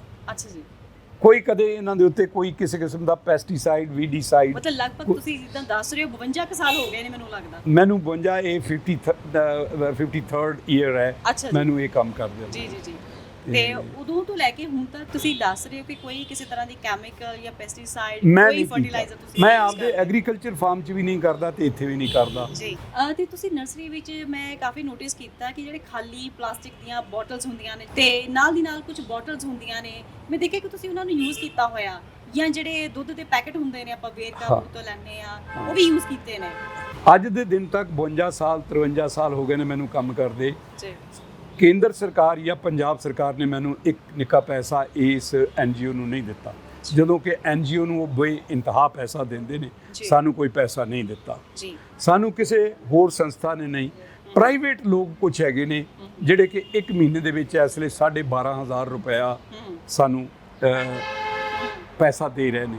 ਬਾਕੀ ਦਾ ਸਾਰਾ ਪੈਸਾ ਜਿਹੜਾ ਹੈ ਉਹ ਮੈਨੂੰ ਆਪਦੇ ਘਰੋਂ ਜਾਂ ਆਪਦੇ ਬੱਚਿਆਂ ਕੋਲੋਂ ਅਰੇਂਜਮੈਂਟ ਕਰਕੇ ਤੇ ਇਹ ਲਾਉਣਾ ਪੈਂਦਾ ਹੈ। ਤੇ ਤੁਸੀਂ ਕਹਿ ਰਹੇ ਹੋ ਕਿ ਕਿਸੇ ਵੀ ਗਵਰਨਮੈਂਟ ਤੇ ਜਾਂ ਨਾਨ ਗਵਰਨਮੈਂਟ ਜਿਹੜੀ ਸੰਸਥਾ ਨੇ ਤੁਹਾਡੀ ਕੋਈ ਵੀ ਮਦਦ ਨਹੀਂ ਕੀਤੀ ਇੰਨੀ ਦੇਰ ਤੋਂ? ਨਹੀਂ, ਅਸੀਂ ਮਦਦ ਮੰਗਦੇ ਨਹੀਂ। ਉਹਨਾਂ ਨੂੰ ਆਪ ਸੋਚਣਾ ਚਾਹੀਦਾ ਹੈ ਕਿ ਅਸੀਂ ਇਹ ਕੰਮ ਕਰ ਰਹੇ ਹਾਂ, ਸਾਨੂੰ ਦੇਣਾ ਚਾਹੀਦਾ ਕਿ ਨਹੀਂ ਦੇਣਾ ਚਾਹੀਦਾ, ਇਹ ਉਹਨਾਂ ਦਾ ਕੰਮ ਹੈ। ਮੈਂ ਕਿਸੇ ਕੋਲ ਜਾ ਕੇ ਇਹ ਗੱਲ ਨਹੀਂ ਕਹਾਂਗਾ, ਨਾ ਕਿਸੇ ਮੰਤਰੀ ਨੂੰ, ਨਾ ਕਿਸੇ MLA ਨੂੰ, ਨਾ ਕਿਸੇ ਨੂੰ ਕਿ ਅਸੀਂ ਮਰ ਗਏ ਜੀ ਸਾਨੂੰ ਦਿਓ। ਨੋ, ਮੈਂ ਬਿਲਕੁਲ ਨਹੀਂ ਕਹਾਂਗਾ। ਉਹ ਆਪ ਸੋਚਣ ਕਿ ਇਹ ਬੰਦੇ ਜੇ ਕੰਮ ਕਰ ਰਹੇ ਨੇ, ਕੰਮ ਪਬਲਿਕ ਵਾਸਤੇ ਕਰ ਰਹੇ ਹਨ। ਲੱਖਾਂ ਦੀ ਤਾਦਾਦ 'ਚ ਪੌਦੇ ਗਏ ਨੇ, ਜੀ ਸਰ, ਤੁਸੀਂ ਗੱਲ ਕੀਤੀ ਕਿ ਕੋਈ ਇੰਡੀਵਿਜੂਅਲ ਜਾਂ ਕੋਈ ਜਿਹੜੇ ਪ੍ਰਾਈਵੇਟ ਇੰਡੀਵਿਜੂਅਲਸ ਹੈਗੇ ਨੇ ਉਹ ਤੁਹਾਡੀ ਥੋੜੀ ਬਾਰੀ ਹੈਲਪ ਕਰ ਦਿੰਦੇ ਨੇ, ਹਾਂਜੀ। ਤੇ ਤੁਹਾਨੂੰ ਕਦੀ ਇਦਾਂ ਦੀ ਵੀ ਦਿੱਕਤ ਆਈ ਹੈ ਕਿ ਇਨਕਮ ਟੈਕਸ ਦੀ ਕੋਈ ਆਬਸਟੈਕਲ ਆਈ ਹੋਵੇ, ਇਨਕਮ ਟੈਕਸ ਭਰਨ ਵੇਲੇ ਤੁਹਾਡੇ ਕੋਲ ਫੰਡਸ ਆ ਰਹੇ ਨੇ ਜਾਂ ਉਹਨਾਂ ਨੂੰ ਹਾਂ ਜੀ ਉਹਦੇ 'ਚ ਇਸ ਤਰ੍ਹਾਂ ਹੈ ਕਿ ਮੇਰੇ ਕੋਲ ਔਨ ਰਿਕਾਰਡ ਹੈ, ਜੀ ਮੇਰੇ ਕੋਲੇ ਕੋਈ 80 ਲੱਖ ਰੁਪਇਆ ਮੇਰੇ ਕੋਲੇ ਐਫਡੀਜ਼ ਦੇ ਵਿੱਚ ਪਿਆ ਹੈ ਜੀ ਔਰ ਉਹ ਰੁਪਇਆ ਮੇਰਾ ਹੈ, ਜੀ ਮੇਰੇ ਅਕਾਊਂਟ 'ਚ ਹੈ ਜੀ ਔਰ ਉਸ ਐਫਡੀਜ਼ ਦੇ ਉੱਤੇ ਕਿਸੇ ਟਾਈਮ ਦੇ ਉੱਤੇ ਮੈਨੂੰ 1104 ਰੁਪਏ ਪਰ ਲੱਖ ਮਿਲਦੇ ਸੀ ਜੀ ਤੇ ਮੈਨੂੰ 90000 ਰੁਪਇਆ ਮਿਲਦਾ ਸੀ ਜੀ ਜੀ ਤੇ ਮੇਰਾ ਕੰਮ ਮੈਨੂੰ ਪਤਾ ਨਹੀਂ ਸੀ, ਖਰਚ ਕਰਨ ਤੋਂ ਬਾਅਦ ਵੀ ਮੇਰੇ ਕੋਲ ਪੈਸਾ ਬਚ ਜਾਂਦਾ ਸੀ, ਕੀਮਤਾਂ ਸਸਤੀਆਂ ਸਨ, ਮਜ਼ਦੂਰੀ ਸਸਤੀ ਸੀ, ਸਾਰਾ ਕੁਝ ਸਸਤਾ ਸੀ। ਜੀ ਜੀ ਅੱਜ ਉਹ ਜਿਹੜਾ ਮੈਨੂੰ 90000 ਰੁਪਇਆ 88000 ਰੁਪਇਆ ਮਿਲਦਾ ਸੀ, ਉਹ ਅੱਜ ਜਿਹੜਾ ਹੈਗਾ ਕਿ 22-23,000 ਰਹਿ ਗਿਆ, 21,000 ਰਹਿ ਗਿਆ, ਹੁਣ ਉਹ 19,000 ਹੋ ਗਿਆ ਜੀ। ਕਿਉਂਕਿ ਇੰਟਰਸਟ ਰੇਟ ਬਹੁਤ ਡਾਊਨ ਆ ਗਏ ਨੇ। ਜੀ ਜੀ ਹੁਣ ਉਹ 19,000 ਦੇ ਨਾਲ ਮੇਰਾ ਇਹ ਸਾਰਾ ਕੰਮ ਨਹੀਂ ਚੱਲਦਾ। ਐਫਡੀਆਂ ਮੈਂ ਤੁੜਵਾ ਨਹੀਂ ਸਕਦਾ, ਜੇ ਮੈਂ ਤੁੜਵਾ ਲੀਆਂ ਉਹ ਤਾਂ ਮੈਂ 2-3 ਸਾਲਾਂ 'ਚ ਖਤਮ ਕਰ ਦਿਆਂਗਾ। ਜੀ ਜੀ ਸੋ ਇਸ ਵਾਸਤੇ ਮੈਂ ਕਿਸੇ ਨੂੰ ਅਪੀਲ ਵੀ ਨਹੀਂ ਪਾਈ। ਫਿਰ ਮੇਰੇ ਉੱਤੇ ਕੀ ਹੋਇਆ ਕਿ ਜਿਹੜਾ ਮੇਰਾ ਇਨਕਮ, ਮੈਂ ਪਹਿਲੇ ਮੇਰਾ ਜਿਹੜਾ TDS ਕੱਟ ਜਾਂਦਾ ਸੀ ਜੀ, ਜੀ। ਉੱਥੇ ਬੈਂਕ ਦੇ ਵਿੱਚ ਉਹਨਾਂ ਨੇ ਮੇਰੇ ਕੋਲੋਂ ਲੈ ਲਿਆ। ਜੀ ਉਸ ਤੋਂ ਬਾਅਦ ਮੈਂ ਇਨਕਮ ਟੈਕਸ ਦੇ ਵਿੱਚ ਜਿਸਲੇ ਰਿਟਰਨ ਫਾਈਲ ਕੀਤੀ, ਹਾਂਜੀ। ਇਹ ਪੈਸਾ ਮੈਂ ਖੁਦਾਈ ਖਿਦਮਤਗਾਰਾਂ 'ਚ ਟ੍ਰਾਂਸਫਰ ਕੀਤਾ। ਜੀ ਇੱਥੇ ਮੈਨੂੰ ਫਿਰ ਟੈਕਸ ਪੈ ਗਿਆ, ਅੱਛਾ ਜੀ, ਡਬਲ ਟੈਕਸ ਪੈ ਗਿਆ। ਇੱਕ ਸਾਲ ਮੈਨੂੰ 66,000 ਰੁਪਇਆ ਟੈਕਸ ਪੈ ਤੇ ਗਿਆ। ਫਿਰ ਤੁਸੀਂ ਕਿੱਦਾਂ ਮੈਨੇਜ ਫਿਰ ਮੈਂ ਕੀਤਾ? 66,000 ਰੁਪਏ ਦੇ ਉੱਤੇ ਮੈਂ ਅਪੀਲ ਕੀਤੀ ਅੱਛਾ ਜੀ ਕਿ ਇੱਕ ਵਾਰੀ ਮੇਰਾ ਇਹ ਟੈਕਸ ਉੱਥੇ ਕੱਟਿਆ ਜਾ ਚੁੱਕਾ, ਦੂਜੀ ਵਾਰੀ ਟੈਕਸ ਕਿਉਂ ਲੱਗ ਗਿਆ। ਜੀ ਜੀ ਦੇਖਿਆ ਉਸ ਤੋਂ ਬਾਅਦ ਉਹਨਾਂ ਨੇ ਮੈਨੂੰ ਆਪ ਬੁਲਾਇਆ, ਜੀ, ਜੀ। ਉਹ 66,000 ਵੀ ਮਾਫ ਕਰ ਦਿੱਤਾ ਜੀ ਤੇ ਮੈਨੂੰ ਇਮੀਡੀਏਟਲੀ 12AA ਦੇ ਦਿੱਤਾ ਕਿ ਜਿੰਨਾ ਪੈਸਾ ਤੁਹਾਡੇ ਕੋਲ ਆਏਗਾ ਉਹਦੇ ਉੱਤੇ ਕੋਈ ਇਨਕਮ ਟੈਕਸ ਨਹੀਂ ਲੱਗੇਗਾ। ਕਿਸ ਅਥਾਰਟੀ ਨੇ ਤੁਹਾਨੂੰ ਇਹ ਇਹ ਸਪੈਸ਼ਲ ਨੰਬਰ ਇਨਕਮ ਟੈਕਸ ਨੇ, ਇਨਕਮ ਟੈਕਸ ਡਿਪਾਰਟਮੈਂਟ, ਕਮਿਸ਼ਨਰ ਸਾਹਿਬ ਦੇ। ਅੰਮ੍ਰਿਤਸਰ ਨਹੀਂ, ਇਹ ਚੰਡੀਗੜ੍ਹ ਦਿੰਦਾ ਹੈ ਅੱਜ ਕੱਲ੍ਹ, ਅੱਛਾ ਪਹਿਲੇ ਜੀ। ਇੱਥੇ ਹੁੰਦਾ ਸੀ। ਜੀ ਜੀ ਉਸ ਤੋਂ ਬਾਅਦ 5-6 ਮਹੀਨੇ ਤੋਂ ਬਾਅਦ ਫਿਰ ਮੇਰੀ ਅਸੈਸਮੈਂਟ ਆ ਗਈ ਤੇ ਉਹਨਾਂ ਨੇ ਮੈਨੂੰ ਬੁਲਾ ਕੇ ਚੰਡੀਗੜ੍ਹ ਬੁਲਾਇਆ ਜੀ ਔਰ ਉਹਨਾਂ ਨੇ ਹੱਸ ਕੇ ਕਿਹਾ ਕਿ you are liable for it, ਤੈਨੂੰ ਅਸੀਂ ਸਪੈਸ਼ਲ ਆਈਡੀ ਨੰਬਰ ਹਾਂਜੀ, ਤੇ ਉਹਨਾਂ ਨੇ ਮੈਨੂੰ ਜਿਹੜਾ ਹੈਗਾ ਕਿ ATG ਦੇ ਦਿੱਤਾ। ਜੀ ਨਾਲੋਂ ਨਾਲ 1 ਮਹੀਨੇ ਦੇ ਵਿੱਚ ਮੈਨੂੰ ਇੱਕ ਯੂਨੀਕ ID ਨੰਬਰ ਦੇ ਦਿੱਤਾ ਹੈਗਾ। ਜੀ, ਜੀ। ਮੇਰਾ ਖਿਆਲ ਹੈ ਕਿ ਉਹ ਸਾਰਿਆਂ ਦੇ ਵਿੱਚੋਂ ਪਹਿਲਾ ਬੰਦਾ ਮੈਂ ਹੀ ਹਾਂ ਜਿਹਨੂੰ ਉਹ ਜੀ, ਮਿਲਿਆ ਜੀ, ਜੀ। ਤੁਹਾਡੇ ਨਾਲ ਗੱਲਬਾਤ ਕਰਕੇ ਬਹੁਤ ਚੰਗਾ ਲੱਗ ਰਿਹਾ ਹੈ ਤੇ ਮੇਰਾ ਦਿਲ ਕਰਦਾ ਹੈ ਕਿ ਸਵਾਲ ਤੇ ਸਵਾਲ ਹੋਰ ਕਰਦੀ ਜਾਵਾਂ, ਕਿਉਂਕਿ ਕਿਉਰਿਓਸਿਟੀ ਬਹੁਤ ਵੱਧ ਰਹੀ ਹੈ ਤੇ ਸਾਡੇ ਦਰਸ਼ਕ ਵੀ ਬਹੁਤ ਉਤਸੁਕ ਹੋਣਗੇ ਹੋਰ ਬਹੁਤ ਕੁਝ ਜਾਣਨ ਲਈ। ਪਰ ਲੈਂਦੇ ਹਾਂ ਛੋਟਾ ਜਿਹਾ ਬ੍ਰੇਕ, ਮਿਲਦੇ ਹਾਂ ਬ੍ਰੇਕ ਤੋਂ ਬਾਅਦ। ਬ੍ਰੇਕ ਤੋਂ ਬਾਅਦ ਸਵਾਗਤ ਹੈ ਜੀ। ਸਰ ਜੀ, ਤੁਸੀਂ ਗੱਲ ਕਰਦੇ ਹੋ ਕਿ ਮੈਂ ਲੋਕਲ ਲੈਵਲ ਤੇ ਇੰਨਾ ਕੰਮ ਕੀਤਾ ਹੈ, ਚਾਹੇ ਉਹ ਪਲਾਂਟਸ ਦੀ ਗੱਲ ਹੋਵੇ ਜਾਂ ਵੇਸਟੇਜ ਜਿਹੜੀ ਹੈਗੀ ਉਹਦੀ ਮੈਨੇਜਮੈਂਟ ਦੀ ਤੁਸੀਂ ਗੱਲ ਕਰਦੇ ਹੋ। ਜੇ ਪਾਣੀ ਦੀ ਵੇਸਟੇਜ ਦੀ ਗੱਲ ਕਰੀਏ ਤਾਂ ਤੁਸੀਂ ਅੰਮ੍ਰਿਤਸਰ ਵਿੱਚ ਕੀ ਇਦਾਂ ਦੇ ਉਪਰਾਲੇ ਕੀਤੇ ਨੇ, ਕੀ ਐਫਰਟਸ ਕੀਤੇ ਨੇ ਕਿ ਉਹਨੂੰ ਬਚਾਇਆ ਜਾ ਸਕੇ? ਇੱਥੇ ਕੀ ਹੋਇਆ ਕਿ ਸਾਡੇ ਜਿਹੜਾ ਸ਼ਹਿਰ ਦਾ ਪਾਣੀ ਹੈ, ਇਹਨਾਂ ਨੂੰ ਅਸੀਂ ਸਿਟੀ ਆਊਟਫਾਲਸ ਕਹਿੰਦੇ ਆ, ਜਿਹੜਾ ਗੰਦ ਨਿਕਲ ਕੇ ਬਾਹਰ ਜਾਂਦਾ ਹੈ। ਹਾਂਜੀ, ਹਾਂਜੀ। ਇਹ ਸਾਰੇ ਪਹਿਲੇ ਖੁੱਲੇ ਸਨ। ਖੁੱਲੇ ਹੋਣ ਦੀ ਵਜ੍ਹਾ ਕਰਕੇ ਉਹ ਮੈਂ ਤੁਹਾਨੂੰ ਦੱਸ ਚੁੱਕਿਆ ਕਿ ਇਹਨਾਂ ਦੇ ਕਿੰਨੇ ਨੁਕਸਾਨਾਤ ਵਗੈਰਾ ਹੁੰਦੇ ਨੇ। ਖੁੱਲੇ ਜੀ, ਬਿਲਕੁਲ। ਜਿਸਲੇ ਜਾਂਦੇ ਨੇ ਉਹਦੇ 'ਚ ਜੀ ਹਿਊਮਨ ਫੀਸਸ ਹੁੰਦੀਆਂ ਨੇ ਜਿਹਦੇ ਤੋਂ ਬਹੁਤ ਕੁਝ ਗੈਸਸ ਵਗੈਰਾ ਬਿਮਾਰੀਆਂ ਫੈਲਦੀਆਂ। ਜੀ ਇਹ ਰੁੜ ਕੇ ਪਾਣੀ ਸਾਰੇ ਦਾ ਸਾਰਾ ਜਿਹੜਾ ਹੈ, ਇਹ ਤਿੰਨਾਂ ਸਾਡੇ ਕੋਲੇ 3 ਮੇਨ ਸਿਟੀ ਆਊਟਫਾਲਸ ਨੇ। ਜੀ ਇੱਕ ਨਾਰਦਰਨ, ਸੈਂਟਰਲ ਐਂਡ ਸਾਊਥ। ਜੀ ਉਹ ਤਿੰਨੇ ਦੇ ਤਿੰਨੇ ਅੱਗੇ ਜਾ ਕੇ ਇੱਕ ਜਗ੍ਹਾ ਤੇ ਜੁੜ ਕੇ ਤੇ ਅੱਗੇ ਇੱਕ ਪਾਕਿਸਤਾਨ ਦੇ ਵਿੱਚ ਹੁਡਿਆਰਾ ਨਾਂ ਦੀ ਡਰੇਨ ਪੈਂਦੀ ਹੈ, ਉਹਦੇ ਵਿੱਚ ਜਾ ਕੇ ਪੈ ਜਾਂਦੇ ਸੀ। ਜੀ ਜੀ ਜੀ ਜਿਸਲੇ ਉਹਦੇ 'ਚ ਪੈਂਦੇ ਸੀ ਤੇ ਉਹ ਪਾਕਿਸਤਾਨ ਦੇ ਵਿੱਚ ਚਲਾ ਜਾਂਦਾ ਸੀ ਤੇ ਪਾਕਿਸਤਾਨ 'ਚੋਂ ਜਿਸਲੇ ਗੰਦਾ ਪਾਣੀ ਪਹੁੰਚਦਾ ਸੀ, ਪਾਕਿਸਤਾਨ ਨੇ ਸਾਡੇ ਉੱਤੇ ਕੰਪਲੇਂਟ ਕਰ ਦਿੱਤੀ। ਜੀ ਉਹ ਪਾਕਿਸਤਾਨ ਨੇ ਕੰਪਲੇਂਟ ਕੀਤੀ ਕਿ ਆ ਦੇਖੋ ਕਿ ਇੰਡੀਆ ਇੰਨਾ ਗੰਦ ਭੇਜ ਰਿਹਾ। ਉਹਨਾਂ ਨੇ ਉਸ ਪਾਣੀ ਨੂੰ ਕਲਚਰ ਕਰਾਇਆ, ਸਟੱਡੀ ਕਰਵਾਈ, ਉਹ ਵਾਕਿਆ ਹੀ ਗੰਦਾ ਪਾਇਆ ਗਿਆ ਤੇ ਇਹ ਸਵਾਲ UNO ਦੇ ਵਿੱਚ ਚਲਾ ਗਿਆ। ਉਹਨਾਂ ਸਾਡੀ ਕੰਪਲੇਂਟ ਕਰ ਜੀ ਨਾ, ਉਸ ਕੰਪਲੇਂਟ ਦੀ ਵਜ੍ਹਾ ਕਰਕੇ ਜਿਵੇਂ ਕਹਿੰਦੇ ਨੇ, ਜਿਵੇਂ ਕੁੱਬੇ ਨੂੰ ਕਿਸੇ ਨੇ ਲੱਤ ਮਾਰੀ, ਉਹਦਾ ਕੁੱਬ ਸਿੱਧਾ ਹੋ ਗਿਆ। ਜੀ ਜਿਹੜਾ ਅਸੀਂ ਰੋਣਾ ਰੋ ਰਹੇ ਸੀ ਕਿ ਪਾਣੀ ਦਾ ਟਰੀਟਮੈਂਟ ਕੀਤਾ ਜਾਏ, ਇਹ ਪਾਣੀ ਨੂੰ ਟਰੀਟ ਕਰਕੇ ਰੀਯੂਜ਼ੇਬਲ ਬਣਾਇਆ ਜਾਏ, ਉਹ ਪਾਣੀ ਜਿਹੜਾ ਹੈਗਾ ਉਹ ਪਾਕਿਸਤਾਨ ਦੀ ਉਸ ਕੰਪਲੇਂਟ ਦੀ ਵਜ੍ਹਾ ਕਰਕੇ ਇਹ ਸਾਡਾ ਜਿਹੜਾ ਹੈਗਾ ਕੇਸ ਜਿਹੜਾ ਹੈਗਾ ਕਿ ਬੜਾ ਮਜ਼ਬੂਤ ਹੋ ਗਿਆ। ਜੀ ਜੀ ਜੀ ਇਸ ਵਾਸਤੇ ਉਹਨਾਂ ਨੇ ਕਿਹਾ ਵੀ ਅੰਮ੍ਰਿਤਸਰ ਨੂੰ ਪਹਿਲ ਦੇ ਆਧਾਰ ਦੇ ਉੱਤੇ ਇੱਥੇ ਟਰੀਟਮੈਂਟ ਪਲਾਂਟਸ ਲਾਏ ਜਾਣ। ਜੀ ਜੀ ਉਹ ਜਿਹੜੇ ਟਰੀਟਮੈਂਟਸ ਪਲਾਂਟ ਲਾਏ ਗਏ, ਉਹ ਫਿਰ ਜਿਹੜਾ ਹੈਗਾ ਕਿ ਜਿਵੇਂ ਸਰਕਾਰਾਂ ਕਰਦੀਆਂ ਨੇ ਵੀ ਇਸ ਤਰ੍ਹਾਂ ਕਰ ਲਓ, ਤੇ ਜਿਹੜੇ ਠੇਕੇਦਾਰ ਹੁੰਦੇ ਨੇ ਉਹ ਕਹਿੰਦੇ ਨੇ ਕਿ ਸਸਤਾ ਕੰਮ ਹੋ ਜਾਏ।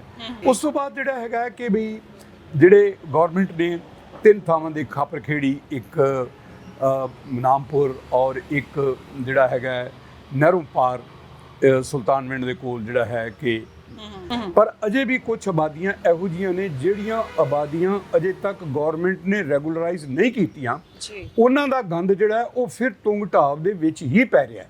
ਜਿਹੜੀ ਤੁੰਗ ਢਾਬ ਹੈ ਇਹ ਇੱਕ ਜਿਹੜੀ ਹੈਗੀ ਆ ਨਿਕਾਸ ਦਾ ਇੱਕ ਢਾਬ, ਪਾਣੀ ਕੱਢਣ ਦਾ ਇੱਕ ਜ਼ਰੀਆ ਹੈ। ਇਹਦੇ ਵਿੱਚ ਜਿਹੜਾ ਸਾਡੇ ਸ਼ਹਿਰਾਂ ਦਾ ਗੰਦ ਨਹੀਂ ਪਾਇਆ ਜਾ ਸਕਦਾ। ਇਹ ਵੀ ਇੱਕ ਬੜਾ ਵੱਡਾ ਪੁਆਇੰਟ ਹੈ। ਸੈਕੰਡਲੀ ਜਿਹੜਾ ਹੈਗਾ ਕਿ ਉਹਦੇ ਵਿੱਚ ਜਿਸ ਇਹਨਾਂ ਨੂੰ ਉੱਥੇ ਜਾ ਕੇ ਤੇ ਜਿਸ ਲਈ ਟਰੀਟ ਕੀਤਾ ਜਾਂਦਾ, ਪਾਣੀ ਨੂੰ ਟਰੀਟ ਕਰਕੇ ਅੱਜ ਕੱਲ੍ਹ ਉਹ ਪਾਣੀ ਨੂੰ ਸਾਰੇ ਸਿਸਟਮ ਦੇ ਮੁਤਾਬਕ ਉਹ ਮੈਂ ਤੁਹਾਨੂੰ ਪਲਾਂਟ ਵਿਖਾਵਾਂਗਾ, ਉੱਥੇ ਟਰੀਟ ਕੀਤਾ ਜਾ ਰਿਹਾ। ਟਰੀਟ ਕਰਨ ਤੋਂ ਬਾਅਦ ਜਿਹੜਾ ਪਾਣੀ ਸਾਫ਼ ਹੋ ਕੇ ਬਾਹਰ ਆਉਂਦਾ ਹੈ ਔਰ ਉਹ ਪਾਣੀ ਜਿਹੜਾ ਹੈਗਾ ਕਿ that is fit for agriculture, animal, ਸਾਰਿਆਂ ਦੇ ਵਾਸਤੇ ਉਹ ਪਾਣੀ ਜਿਹੜਾ ਹੈਗਾ ਉਹ ਇਸਤੇਮਾਲ ਕੀਤਾ ਜਾ ਸਕਦਾ ਹੈ। ਸੈਕੰਡਲੀ ਇੱਥੇ ਮੈਂ ਇਹ ਵੀ ਗੱਲ ਕਹਿਣੀ ਚਾਹਾਂਗਾ ਕਿ ਹਾਈ ਕੋਰਟ ਨੇ ਇੱਕ ਪਹਿਲ ਕੀਤੀ ਗਈ ਮਿਸਟਰ HC ਅਰੋੜਾ ਨੇ ਕਿ ਜਿਹੜਾ ਜ਼ਮੀਨ ਦੇ ਥੱਲੇ ਦਾ ਪਾਣੀ ਹੈ ਇਹ ਕੰਸਟਰਕਸ਼ਨ ਵਾਸਤੇ ਨਾ ਇਸਤੇਮਾਲ ਕੀਤਾ ਜਾਏ।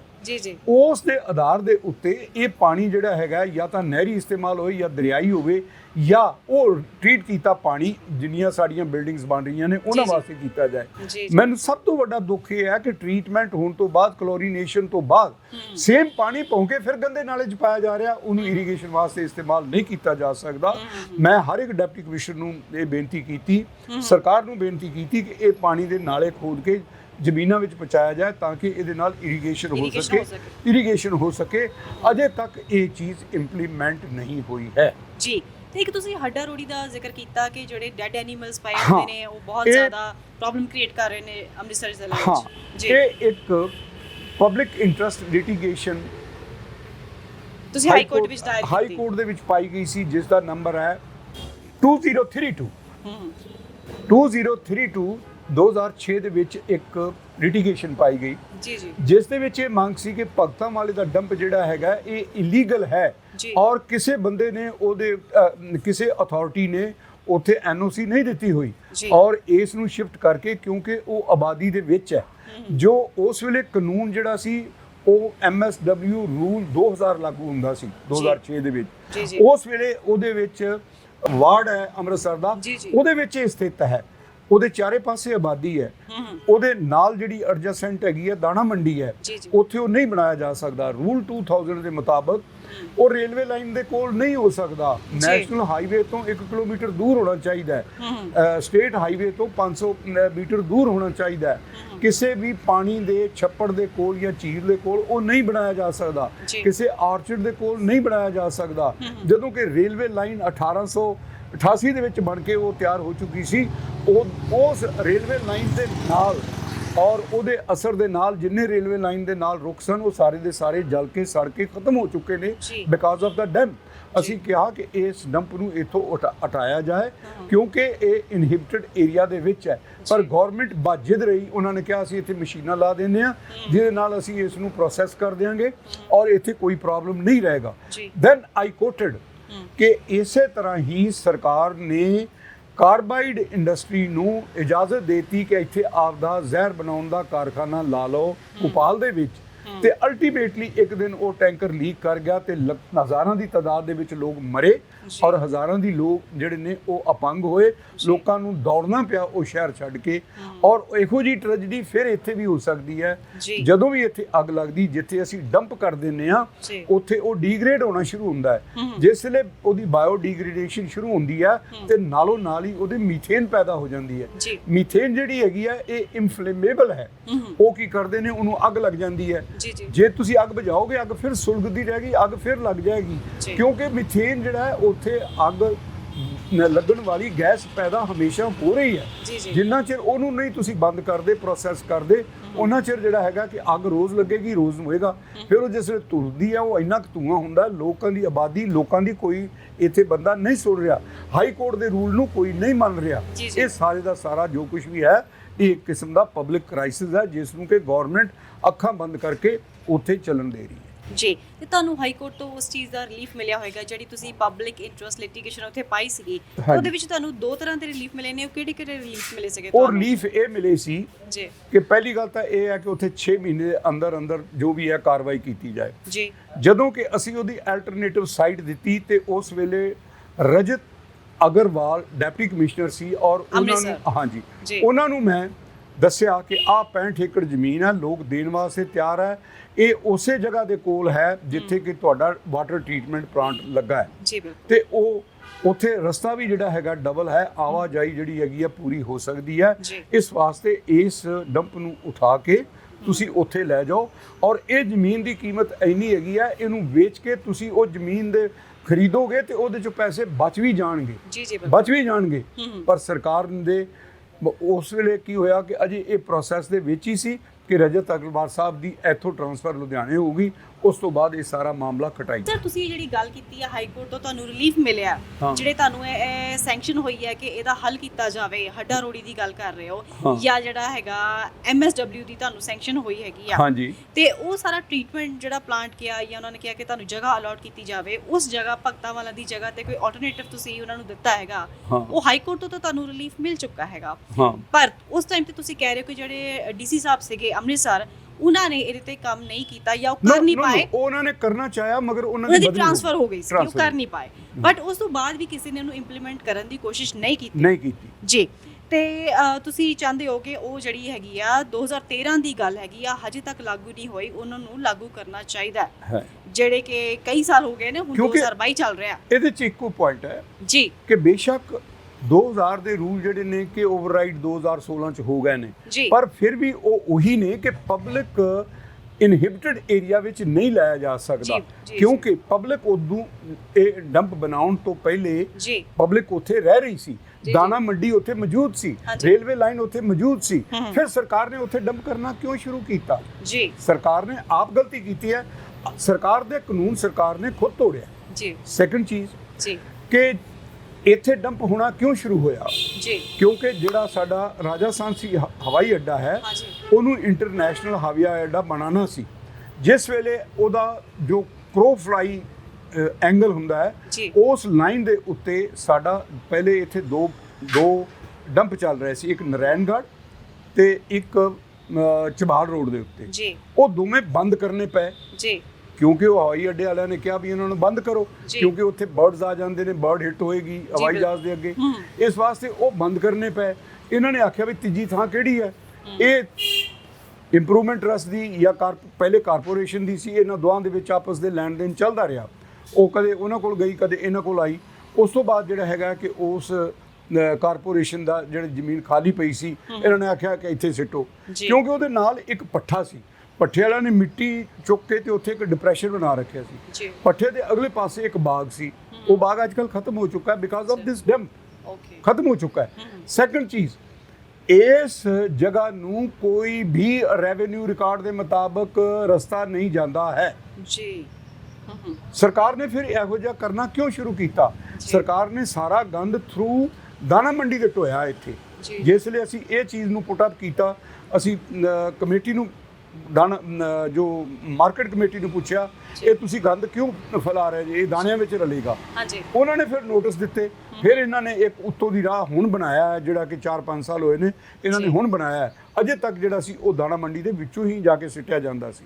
ਫਿਰ ਵਿੱਚ ਦਾਣਾ ਮੰਡੀ ਤੇ ਇਹਦੇ ਵਿਚਕਾਰ ਕੋਈ ਵੀ ਕੰਧ ਜਾਂ ਕੋਈ ਵੀ ਵਾੜ ਨਹੀਂ ਸੀ ਖਿਲਰ ਕੇ ਦਾਣਿਆਂ ਦੇ ਉੱਤੇ ਆ ਜਾਂਦਾ ਸੀ ਤੇ ਦਾਣੇ ਜਿਹੜੇ ਸੀ ਉੱਡ ਕੇ ਇਹਦੇ ਵਿੱਚ ਜਾ ਰਲਦੇ ਸੀ ਹੁਣ ਇਹਨਾਂ ਨੇ ਉਹ ਕੰਧ ਕੀਤੀ ਜਦੋਂ ਕਿ ਇਹਨਾਂ ਨੂੰ ਕੋਰਟ ਦੇ ਵੱਲੋਂ ਮਜਬੂਰੀ ਕਰਨੀ ਪਈ ਸੈਕੰਡ ਚੀਜ਼ ਇਸੇ ਹੀ ਪਿੰਡ ਦੇ ਵਿੱਚ ਮਿਊਨਿਸਪਲ ਕਾਰਪੋਰੇਸ਼ਨ ਕਮਿਸ਼ਨਰ ਨੇ ਇੱਕ ਮਤਾ ਜਿਹੜਾ ਹੈਗਾ ਮਤਾ ਨੰਬਰ 46 ਰਿਟਨ ਜਿਹੜਾ ਹੈਗਾ 2006 ਦੇ ਵਿੱਚ ਉੱਥੇ ਸਬਮਿਟ ਕੀਤਾ ਹਾਈ ਕੋਰਟ ਦੇ ਵਿੱਚ ਕਿ ਅਸੀਂ ਆਹ ਜ਼ਮੀਨ ਦਾ ਟੁਕੜਾ ਇੱਥੇ ਜਿਹੜਾ ਹੈਗਾ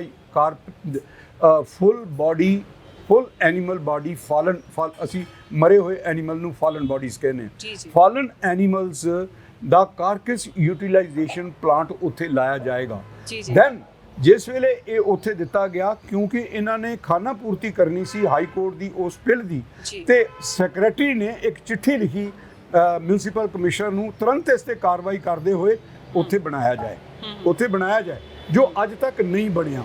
ਔਰ ਉਸ ਕਮਿਸ਼ਨਰ ਸੈਕਟਰੀ ਸਾਹਿਬ ਦੀ ਇੱਕ ਜਿਹੜਾ ਬਿਆਨ ਜਿਹੜਾ ਹੈਗਾ ਉਹ ਹਾਈ ਕੋਰਟ ਦੇ ਵਿੱਚ ਪਿਆ ਹੈ ਕਿ ਅਸੀਂ ਇਸ ਚਿੱਠੀ ਦੇ ਮੁਤਾਬਕ ਹੁਕਮ ਕਰ ਦਿੱਤੇ ਨੇ ਕਿ ਅਸੀਂ ਉੱਥੇ ਬਣਾਵਾਂਗੇ, ਪਰ ਉਹ ਅੱਜ ਦੇ ਦਿਨ ਤੱਕ ਉਹ ਕਿਸੇ ਨੇ ਵੀ ਉੱਤੇ ਕੰਮ ਨਹੀਂ ਕੀਤਾ, ਉਹ ਨਹੀਂ ਬਣਿਆ ਜੀ। ਭੱਟੀ ਸਾਹਿਬ ਤਾਂ ਨਾ ਹਲੇ ਬਹੁਤ ਸਾਰੀਆਂ ਗੱਲਾਂ ਕਰਨੀਆਂ ਨੇ, ਪਰ ਲੈਂਦੇ ਆ ਥੋੜਾ ਜਿਹਾ ਅੰਤਰਾਲ, ਮਿਲਦੇ ਆ ਬ੍ਰੇਕ ਤੋਂ ਬਾਅਦ ਜੀ। ਬ੍ਰੇਕ ਤੋਂ ਬਾਅਦ ਇੱਕ ਵਾਰ ਫਿਰ ਤੋਂ ਸਵਾਗਤ ਹੈ ਜੀ।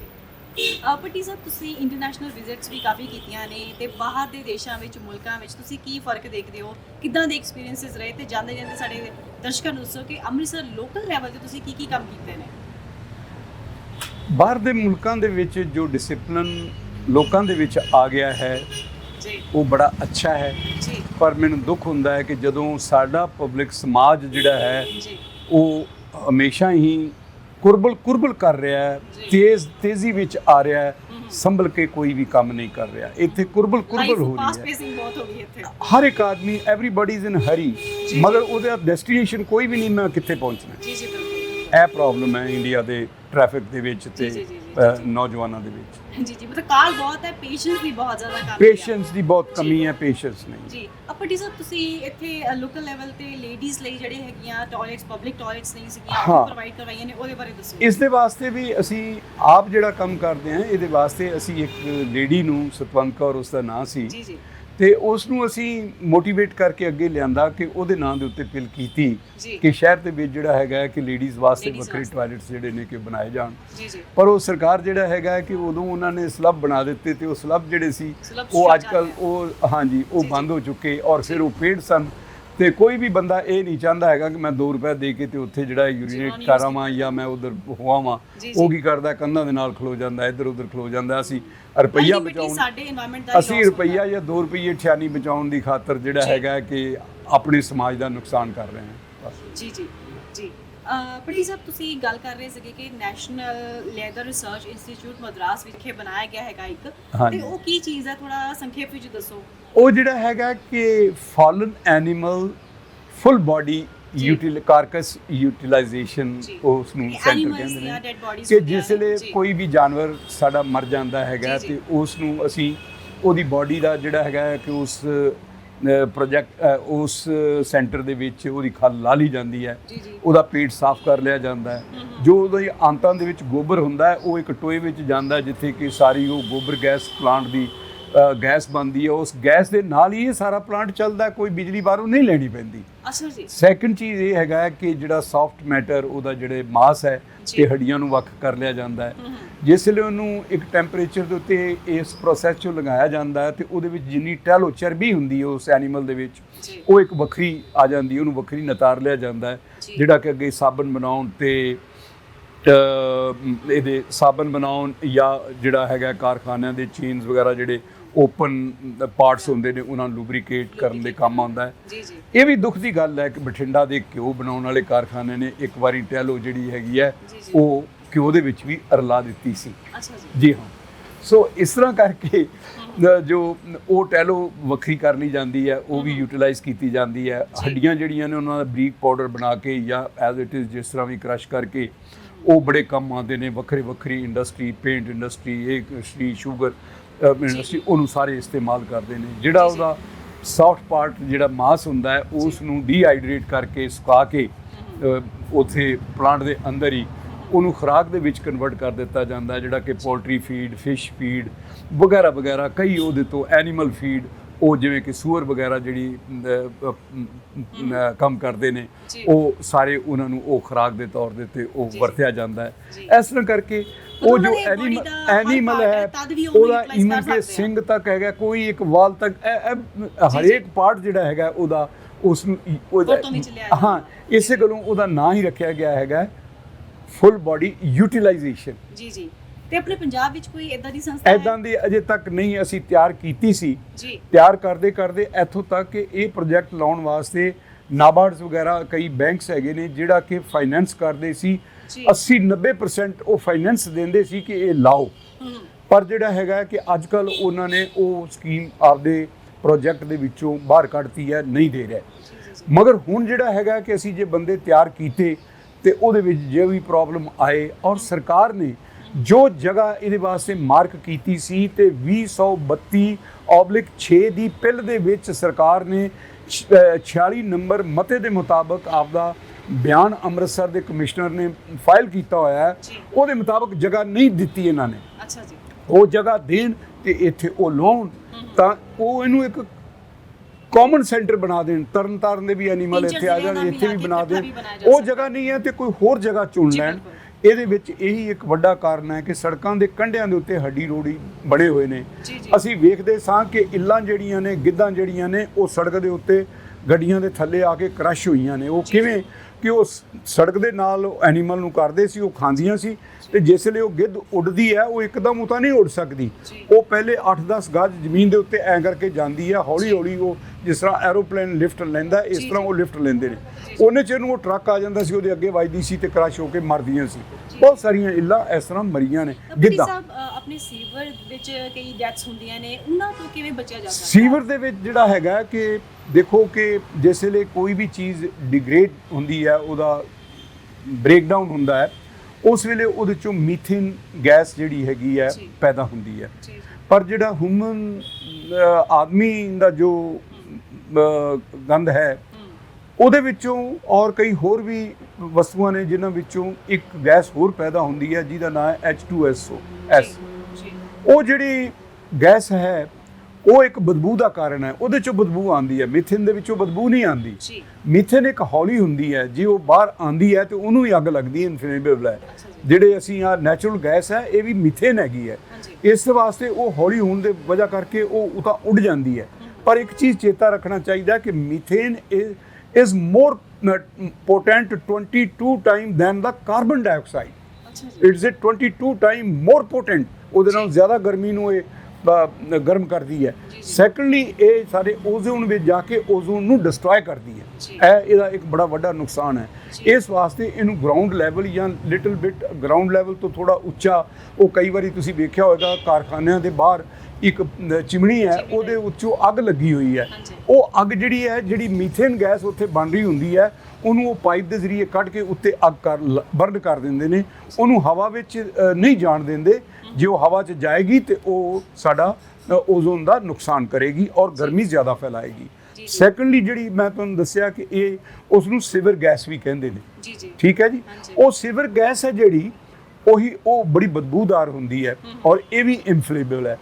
ਮਗਰ ਇਹਦੇ ਵਿੱਚ ਇੱਕ ਹੋਰ ਪ੍ਰੋਬਲਮ ਹੈ ਕਿ ਇਹ ਉਹਦੇ ਨਾਲੋਂ ਜਿਹੜਾ ਇਸ ਦਾ ਅਸੀਂ ਐਟੋਮਿਕ ਵੇਟ ਗਿਣਦੇ ਹਾਂ ਉਹਦੇ ਨਾਲੋਂ 80 ਤੋਂ 92 ਪੁਆਇੰਟ ਹੈਵੀਅਰ ਹੁੰਦੀ ਹੈ। ਇਸ ਵਾਸਤੇ ਇਹ ਉੱਚੀ ਨਹੀਂ ਜਾ ਸਕਦੀ। ਇਹ 8-10 ਫੁੱਟ ਦੇ ਵਿਚਕਾਰ ਤੇ ਗਰਾਊਂਡ ਲੈਵਲ ਦੇ ਵਿਚਕਾਰ ਇਹ ਰਹਿੰਦੀ ਹੈ, ਜਾਂਦੀ ਨਹੀਂ ਉੱਤੇ। ਇਸੇ ਕਾਰਨ ਜ਼ਮੀਨ ਲੈਵਲ ਦੇ ਉੱਤੇ ਜਿਹੜਾ ਹੈਗਾ ਉਹ ਬਹੁਤ ਬਦਬੂ ਹੁੰਦੀ ਹੈ। ਜੇਕਰ ਤੁਸੀਂ 25, 30, 40, 50 ਗਜ਼ ਉੱਚੇ ਚਲੇ ਜਾਓ ਉੱਥੇ ਤੁਹਾਨੂੰ ਕੋਈ ਬਦਬੂ ਨਹੀਂ ਲੱਗੇਗੀ। ਮਗਰ ਇਹ ਲੈਵਲ ਕਿਉਂਕਿ ਉਹ ਗੈਸ ਥੱਲੇ ਰਹਿ ਜਾਂਦੀ ਹੈ। ਸੈਕੰਡ ਚੀਜ਼, ਇਹ ਗੈਸ ਬੜੀ ਘਾਤਕ ਹੈ।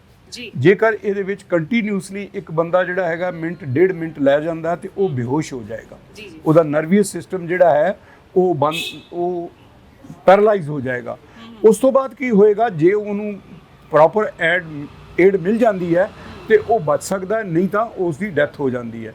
ਪਰ ਜੇਕਰ ਉਹ ਆਦਮੀ 90 ਮਿੰਟ ਤੋਂ ਜ਼ਿਆਦਾ ਉਹਦੇ ਵਿੱਚ ਸਾਹ ਲੈ ਜਾਂਦਾ ਹੈਗਾ ਤੇ ਫਿਰ ਉਹਦੀ ਕੋਈ ਰਿਕਵਰੀ ਨਹੀਂ, ਉਹ ਬੰਦਾ ਖਤਮ ਹੋ ਜਾਂਦਾ ਹੈ। ਇਸ ਨੂੰ ਅਸੀਂ ਓਵਰਕਮ ਕਰਨ ਵਾਸਤੇ ਇੱਕ ਛੋਟੀ ਜਿਹੀ ਡਿਵਾਈਸ ਬਣਾਈ, ਬਿਲਕੁਲ ਮਾਮੂਲੀ, ਲੋਕਲ ਕੋਈ ਵੀ ਬੰਦਾ ਬਣਾ ਸਕਦਾ ਹੈ, ਇੱਕ ਫੈਬਰੀਕੇਟ ਕਰ ਸਕਦਾ ਹੈ। ਇੱਕ ਪਲਾਸਟਿਕ ਦੀ ਪਾਈਪ 10 ਫੁੱਟ ਲੈ ਲਓ। ਉਸ 10 ਫੁੱਟ ਨੂੰ ਜਿਹੜਾ ਹੈਗਾ ਕਿ ਥੱਲੇ ਉਹਦੇ ਜਿਸ ਵੇਲੇ ਤੁਸੀਂ ਮੈਨਹੋਲ ਖੋਲ੍ਹਦੇ ਜੇ ਉਹਦੇ ਵਿੱਚੋਂ ਤੁਸੀਂ ਦੇਖੋਗੇ ਪਾਣੀ ਕਿੰਨਾ ਡੂੰਘਾ ਹੈ।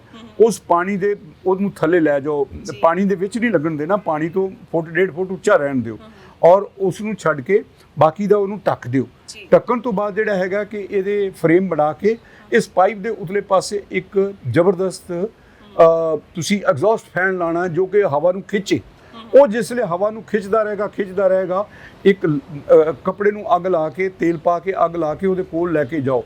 ਜੇ ਪਟਾਕਾ ਮਾਰਦਾ ਹੈ ਤੇ ਇਹਦਾ ਮਤਲਬ ਹੈ ਕਿ ਅਜੇ ਵੀ ਇਹੋ ਜਿਹੀ ਗੈਸ ਉਹਦੇ ਅੰਦਰ ਹੈਗੀ ਹੈ, ਉਹਨੂੰ ਹੋਰ ਚੱਲਣ ਦਿਓ। ਜਿਸ ਵੇਲੇ ਉਹ ਪਟਾਕਾ ਮਾਰਨਾ ਬੰਦ ਕਰ ਦੇਵੇਗਾ, ਉਸ ਵੇਲੇ ਕੀ ਹੈ, ਇਹਦਾ ਮਤਲਬ ਕਿ ਉਹ ਗੈਸ ਐਸ ਪੋਰਸ਼ਨ ਦੇ ਵਿੱਚੋਂ ਥੱਲੇ ਸੀਵਰ 'ਚੋਂ ਉਹ ਖਤਮ ਹੋ ਚੁੱਕੀ ਹੈ, ਫਿਰ ਬੰਦਾ ਉਹਦੇ ਅੰਦਰ ਜਾਏ ਉਹਦਾ ਕੋਈ ਨੁਕਸਾਨ ਨਹੀਂ ਹੋਏਗਾ। ਇਹ ਲੋਕਲ ਲੈਵਲ ਤੇ ਬਣਾਇਆ ਜਾ ਸਕਦਾ ਹੈ। ਸਾਡਾ ਕੰਮ ਹੈ ਸਲਾਹ ਦੇਣਾ ਤੇ ਇਹ ਜਿਹੜਾ ਹੈਗਾ ਮੰਨਣਾ ਤੇ ਕੰਮ ਕਰਵਾਉਣਾ। ਜਿਹੜੇ ਲੋਕਾਂ ਦੇ ਰਿਪਰੈਜ਼ੈਂਟੇਟਿਵ ਨੇ ਉਹਨਾਂ ਨੂੰ ਇਸ ਦੇ ਨਾਲ ਕੋਈ ਮਤਲਬ ਨਹੀਂ, ਉਹਨਾਂ ਨੂੰ ਕੋਈ ਹੈ ਇਹਨੂੰ ਮੈਂ ਬੰਦਿਆਂ ਨੂੰ ਰਾਜੀ ਕਿਵੇਂ ਕਰਾਂ ਤੇ ਵੋਟਾਂ ਕਿਵੇਂ ਲਵਾਂ, ਉਹਨਾਂ ਨੂੰ ਇਹਨਾਂ ਇਹੋ ਜਿਹੀਆਂ ਚੀਜ਼ਾਂ ਦੇ ਨਾਲ ਕੋਈ ਮਤਲਬ। ਜੀ ਤੁਹਾਡੇ ਕਹਿਣ ਦਾ ਭਾਵ ਹੋਇਆ ਕਿ ਛੋਟੇ ਜੇ ਸਸਤੇ ਜੇ ਜਿਹੜਾ ਬਹੁਤਾ ਖਰਚਾ ਨਹੀਂ ਆਉਂਦਾ ਇਸ ਐਪਰੇਟਸ ਨੂੰ ਯੂਜ਼ ਸਿਰਫ ਜੀ ਉਹਦੇ ਵਿੱਚ ਖਰਚਾ ਕੀ ਹੈ, ਇੱਕ ਐਗਜ਼ੌਸਟ ਫੈਨ ਦੀ ਕੀਮਤ ਹੈਗੀ ਹੈ, ਬਾਕੀ ਦਾ ਜਿਹੜਾ ਹੈਗਾ ਕਿ 25-30 ਰੁਪਏ ਫੋਟੋ ਪਾਈਪ ਮਿਲ ਜਾਂਦੀ ਹੈਗੀ ਆ, ਕਿਤੋਂ ਵੀ ਤੁਸੀਂ ਖਰੀਦ ਸਕਦੇ ਜੇ, ਇੱਕ ਫਰੇਮ ਬਣ ਜਾਂਦਾ ਜੀ, ਤੋਂ ਬਚਾਇਆ ਜਾ ਸਕਦਾ ਹੈ ਜੀ। ਤੇ ਜਾਂਦੀਆਂ ਨੇ ਸਾਡੇ ਦਰਸ਼ਕਾਂ ਨੂੰ এনवायरमेंट ਡੇ ਤੇ ਤੁਸੀਂ ਕੀ ਸੁਨੇਹਾ ਦੇਣਾ ਚਾਹੋਗੇ? एनवायरनमेंट जो है कि ये कोई एक जने का या एक बंदे का काम नहीं है, ये हरेक बंदे का पूरी जिंदगी हरेक समय इनू संभालण की लोड़ है। जेकर तुसी अजिहा कर सकते जे ते तुसी पोल्यूशन के उत्ते कंट्रोल कर सकते जे, वातावरण सुधार सकते जे। जेकर तुसी ਇਹਦੇ ਵਿੱਚ ਅਣਗਹਿਲੀ ਕਰਦੇ ਜੇ ਤੇ ਤੁਹਾਡਾ ਵਾਤਾਵਰਣ, ਤੁਹਾਡੇ ਸ਼ਹਿਰ ਦਾ, ਤੁਹਾਡੀ ਸਟੇਟ ਦਾ ਵਾਤਾਵਰਣ ਕਦੇ ਸਹੀ ਨਹੀਂ ਹੋ ਸਕਦਾ। ਇਹ ਮੇਰਾ ਹੈ, ਇਹੀ ਚੀਜ਼ ਮੈਂ ਲਿਖ ਕੇ ਬਾਹਰ ਲਾਈ ਹੈ ਅੰਗਰੇਜ਼ੀ ਦੇ ਵਿੱਚ ਤੇ ਪੰਜਾਬੀ ਦੇ ਵਿੱਚ, ਜਿਸਦਾ ਕਿ ਤੁਸੀਂ ਸ਼ਾਰਟ ਲੈ ਸਕਦੇ ਜੀ। ਜੀ ਥੈਂਕ ਯੂ ਵੈਰੀ ਮਚ ਜੀ। ਭੱਟੀ ਸਾਹਿਬ ਤੁਹਾਡੇ ਨਾਲ ਗੱਲ ਕਰਕੇ ਬਹੁਤ ਹੀ ਸੋਹਣਾ ਲੱਗਾ, ਬਹੁਤ ਹੀ ਅੱਛਾ ਲੱਗਾ। ਤੁਸੀਂ ਸਾਡੇ ਨਾਲ ਇੰਨਾ ਸੋਹਣਾ ਵਕਤ ਗੁਜ਼ਾਰਿਆ, ਆਪਣੇ ਕੀਮਤੀ ਵਕਤ ਵਿੱਚੋਂ ਸਾਨੂੰ ਥੋੜਾ ਜਿਹਾ ਵਕਤ ਦਿੱਤਾ ਹੈ, ਤੁਹਾਡਾ ਬਹੁਤ ਬਹੁਤ ਸ਼ੁਕਰੀਆ ਜੀ। Thank you very much. ਅੱਜ ਦੀ ਡੇਟ ਵਿੱਚ ਜ਼ਰੂਰਤ ਹੈਗੀ ਹੈ ਕਿ ਆਪਾਂ ਜਿੰਨਾ ਵੀ ਯੋਗਦਾਨ ਆਪਣੇ ਨੈਚੁਰਲ ਰਿਸੋਰਸਿਸ ਨੂੰ ਦੇ ਸਕੀਏ, ਆਪਣੇ এনवायरमेंट ਨੂੰ ਦੇ ਸਕੀਏ, ਆਪਣੀ ਆਬੋ ਹਵਾ ਨੂੰ ਦੇ ਸਕੀਏ, ਤਾਂ ਕਿ ਆਪਣੇ ਜਿਹੜਾ 에ਅਰ ਪੋਲਿਊਸ਼ਨ, ਵਾਟਰ ਪੋਲਿਊਸ਼ਨ ਜਾਂ ਨੋਇਜ਼ ਪੋਲਿਊਸ਼ਨ ਨੂੰ ਆਪਾਂ ਥੋੜ੍ਹਾ ਜਿਹਾ ਰੋਕ ਲਈਏ ਤਾਂ ਬਹੁਤ ਹੀ ਜ਼ਿਆਦਾ ਇੰਡੀਵਿਜੂਅਲ ਤੌਰ 'ਤੇ ਵੀ ਅਸੀਂ ਅਸਰ ਪਾ ਸਕਦੇ ਹਾਂ ਆਪਣੇ এনवायरमेंट ਨੂੰ ਬਚਾਉਣ ਲਈ। ਤੇ ਆਪਾਂ ਜਿਹੜਾ ਹੈਗਾ ਇੱਥੇ ਹੀ ਵਿਦਾ ਲੈਂਦੇ ਹਾਂ ਭੱਟੀ ਸਾਹਿਬ ਤੋਂ, ਤੇ ਨਵਾਂ ਟੌਪਿਕ ਲੈ ਕੇ, ਕੁਝ ਨਵੇਂ ਵਿਚਾਰ ਲੈ ਕੇ ਤੁਹਾਡੇ ਕੋਲ ਅਸੀਂ ਫਿਰ ਹਾਜ਼ਰ ਹੋਵਾਂਗੇ। ਤਦ ਤੱਕ ਲਈ ਧੰਨਵਾਦ।